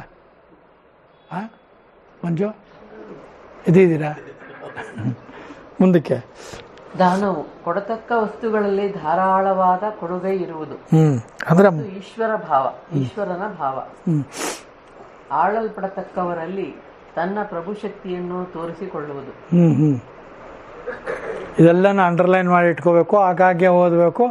ಓದಿದ್ದನ್ನು ನಂಗೆ ಆಗಾಗ್ಗೆ ಹೇಳ್ತಿರ್ಬೇಕು. ನೀವು ಸುಮ್ಮನೆ ಫೋನ್ ಮಾಡಿ ಹೇಳ್ತಾ ಇರೋದು, ಸರ್ ನಂಗೆ ಈ ಶ್ಲೋಕ ಓದ್ದೆ, ಇದು ಓದ್ದೆ, ಅದು ಓದ್ದೆ, ಏನು ಹೇಳ್ತಾಯಿರಿ. ಯಾರೂ ನನಗೆ ಇದ್ರಿಗೂ ಆ ಥರ ಫೋನೇ ಮಾಡಿಲ್ಲ. ಯಾಕ್ರಿ ಫೋನ್ ಮಾಡಲ್ಲ? ನಿಮಗೆ ಬರುತ್ತಾ ಇಲ್ಲ ಈ ಶ್ಲೋಕ ಅಂತ ಕೇಳೋಣ ಅಂತ. ನಂಗೆ ಬರೋದೇ ಇಲ್ಲ, ಯಾವ ಶ್ಲೋಕನೂ ಬರೋಲ್ಲ. ಅದಕ್ಕೆ ಈಗಲೇ ತಿಳ್ಕೊಂಬಿಡಿ ಮೊದಲೇ ಅಲ್ಲ. ಹೇಳಿ. ಇದು ಸ್ವಭಾವಜವಾದ ಕ್ಷಾತ್ರಧರ್ಮ. ಕ್ರಿಯ ಜಾತಿಗೆ ವಿಹಿತವಾದ ಕ್ಷಾತ್ರಕರ್ಮ. ವಿಹಿತವಾದ, ಒಪ್ಪುವ, ಅದಕ್ಕೆ ಅಲಂಕಾರವಾಗಿರುವ, ಅದನ್ನು ಹೇಳಬೇಕಾದ್ರೆ ಇದನ್ನು ಹೇಳಲೇಬೇಕು. ಹೌದಲ್ವ? ಇಷ್ಟಿದೆ ನೋಡಿ ಮುಂದಕ್ಕೆ. ಕೃಷಿ ಗೌರಕ್ಷ ವಾಣಿಜ್ಯಂ ವೈಶ್ಯಕರ್ಮ ಸ್ವಭಾವಜಂ ಪರಿಚರ್ಯಾತ್ಮಕಂ ಕರ್ಮ ಶೂದ್ರಸ್ಯಾಪಿ ಸ್ವಭಾವಜಂ. ಎಲ್ಲೋ ಓದಿದ್ದೀನಲ್ಲ ಅಂತ ನಿಮ್ಗೆ ಅನ್ಸುತ್ತಿದೆಲ್ಲ ಓದ್ರಲ್ವಾ? ಇದೇ ಭಗವದ್ಗೀತೆಯಲ್ಲ, ಇನ್ನು ಬೇರೆ ಅಧ್ಯಾಯಗಳು ಓದಿರ್ತೀರಷ್ಟೇ. ಕೃಷಿ ಗೌರಕ್ಷ ವಾಣಿಜ್ಯ ಇದು ಸ್ವಭಾವಜವಾದ ವೈಶ್ಯ ಕರ್ಮವು. ಪರಿಚರ್ಯಾತ್ಮಕವಾದ ಕರ್ಮವು ಶೂದ್ರನಿಗೂ ಸ್ವಭಾವಜವಾದದ್ದು. ಅದೇ ಸ್ವಭಾವದಿಂದ ಅವನು ಇದಾಗಿದ್ದಾನೆ, ಆದರೆ ಸ್ವರೂಪದಿಂದ ಅವನು ಆತ್ಮನೇ ಆಗಿದ್ದಾನೆ ಅಂತ ಹೇಳಬೇಕಲ್ಲ ಮುಂದಕ್ಕೆ. ಯಾವ ಉದ್ಯೋಗದಲ್ಲಿ ಯಾವುದೇ ಜೀವನೋಪಾಯಕ್ಕೆ ಮಾಡಿದ್ರು ಆತ್ಮೋಪಾಯಕ್ಕೆ ಆತ್ಮಜ್ಞಾನ ಒಂದೇ ಮದ್ದು. ಅವನು ಶೂದ್ರ ಆಗಿರಲಿ, ಕ್ಷತ್ರಿಯ ಆಗಿರಲಿ, ಬ್ರಾಹ್ಮಣ ಆಗಿರಲಿ, ವೈಶ್ಯ ಆಗಿರಲಿ, ಹೌದಾ? ಯಾವ ಜಾತಿಯಲ್ಲಿದ್ದರೂ ಕೂಡ ಸ್ವಭಾವಜಃ ಇದೆಲ್ಲನೂ ಇದೆ, ಹೌದಾ? ಆದರೆ ಸ್ವರೂಪತಃ ಎಲ್ಲವೂ ಆತ್ಮವೇ ಆಗಿದೆ ಅಂತ ಹೇಳೋದಕ್ಕೆ ಹೊರಟಿದ್ದಾರೆ. ಇನ್ನು ಹೇಳಿಲ್ಲ, ನಾನು ಹೇಳ್ಬಿಟ್ಟೆ ಮುಂಚೆ. ಕೃಷಿ ಗೌರಕ್ಷ ವಾಣಿಜ್ಯವು. ಕೃಷಿಯೂ ಗೌರಕ್ಷವೂ ವಾಣಿಜ್ಯವೂ. ಕೃಷಿ ಗೌರಕ್ಷ ವಾಣಿಜ್ಯವು. ಕೃಷಿ ಎಂದರೆ ನೆಲವನ್ನು ಉಳೋದು. ಗೌರಕ್ಷವು ಎಂಬಲ್ಲಿ ಗೋವುಗಳನ್ನು ರಕ್ಷಿಸುವವನು ಗೋರಕ್ಷಕನು, ಅವನ ಭಾವವು ಗೌರಕ್ಷವು. ಪಶುಗಳನ್ನು ಸಾಕುವ ವೃತ್ತಿ ಅಂತ ಅರ್ಥ. ವಾಣಿಜ್ಯ ವಾಣಿಜ್ಯನ ಕರ್ಮ, ಮಾರುವುದು, ಕೊಳ್ಳುವುದು ಮುಂತಾದದ್ದು. ಇದು ಸ್ವಭಾವಜವಾದ ವೈಶ್ಯ ಕರ್ಮ, ವೈಶ್ಯ ಜಾತಿಯ ಕರ್ಮ. ಪರಿಚರ್ಯಾತ್ಮಕವಾದ ಸೇವೆಯನ್ನು ಮಾಡುವ ಸ್ವಭಾವದ ಕರ್ಮವು ಶೂದ್ರನಿಗೂ ಸ್ವಭಾವಜವಾದದ್ದು. ಈಗ ಎಲ್ಲನೂ ಮಿಕ್ಸ್ ಆಗ್ಬಿಟ್ಟಿದೆ. ಬ್ರಾಹ್ಮಣ ವ್ಯಾಪಾರಸ್ಥ ಆಗ್ತಾನೆ, ಸೂಕರುಗಳನ್ನ ಸಾಕ್ತೀನಿ ಅಂತಾನೆ, ಯುದ್ಧ ಮಾಡ್ತೀನಿ ಅಂತಾನೆ, ದೇಶ ಆಳ್ತೀನಿ ಅಂತಾನೆ, ಏನು ಎಲ್ಲ ಜನಗಳು ಕಟ್ಕೊಂಡು ನಾನು ಪಾಲಿಟಿಕ್ಸ್ಗೆ ಹೋಗ್ತೀನಿ ಅಂತಾನೆ, ಹೌದಾ? ಯಾಕೆ ಹಾಗಾಗಿದೆ? ಅವನಿಗೆ ಉದ್ಯೋಗದಲ್ಲಿ ಏನು ಮಾಡೋ ಪೂರೈತಿಗೆ ಯಾರು ಕರೆಯೋದೇ ಅಲ್ಲ. ಏನು ಮಾಡ್ಬೇಕು ಅವನು? ಪೂರೈತಿಗೆನೇ ಏನು ಮಾಡ್ಬೇಕಂತ ರೂಲಲ್ಲಿದೆ, ರೂಲೇನಿಲ್ಲ. ಈಗ ಎಲ್ಲ ಜಾತಿಲೂ ಅವ್ರವ್ರದೇ ಆದಂಥ ಪೂರೈತಿಯನ್ನು ಮಾಡ್ಕೊಂಡಿದ್ದಾರೆ, ಹೌದಲ್ಲ ಮಂಜು? ಹಾಂ, ಅವ್ರದ್ದೇ ಆದ ಪೂರೈತಿಗೆ, ಅವ್ರದ್ದೇ ಆದ ಇದು ವೇದ, ಇದು ಪಂಚಾಂಗ ಅವ್ರದ್ದೇ, ಆಮೇಲೆ ಮಠ ಅವ್ರದ್ದೇ, ಆಮೇಲೆ ಜಾತಿ ಅವ್ರದ್ದೇ. ನಮ್ಮ ಜಾತಿ ಇದೆಲ್ಲ ಒಪ್ಕೊಳ್ಳೋದು ಬಿಡಿ, ಯಾರು ಒಪ್ಪು. ಅದಕ್ಕೋಸ್ಕರ ವೀರಶೈವರೇ ಬೇರೆ, ಲಿಂಗಾಯತರೇ ಬೇರೆ. ಬ್ರಾಹ್ಮಣರಲ್ಲೂ ತ್ರಿಮತಸ್ಥರು ಯಾಕೆ ಡಿವೈಡ್ ಆಗಿರೋದು? ಈ ಬುದ್ಧಿಭೇದದಿಂದಲೇ. ತ್ರಿಮತಸ್ಥರಲ್ಲಿ ಬುದ್ಧಿಭೇದ ಅನ್ನೋದೊಂದು ಇಲ್ಲದೆ ಇದ್ದರೆ, ಎಲ್ಲರೂ ಬ್ರಾಹ್ಮಣರೇ ಅಂತ ಇದ್ದರೆ ಇಡೀ ಜಗತ್ತನ್ನು ಬ್ರಾಹ್ಮಣ ಸಮಾಜ ಅಂತ ತಿಳ್ಕೊಬೇಕು. ಹೌದಾ? ತಿಳ್ಕೊಳ್ಳೋ ಕಾಲ ಯಾಕೆ? ನಾವೇ ಬೇರೆ, ಅವ್ರಿಗೆ ಭಗವದ್ಗೀತೆ ಹೊಂದೋದಿಲ್ಲ. ಅರ್ಥ ಆಯ್ತಾ?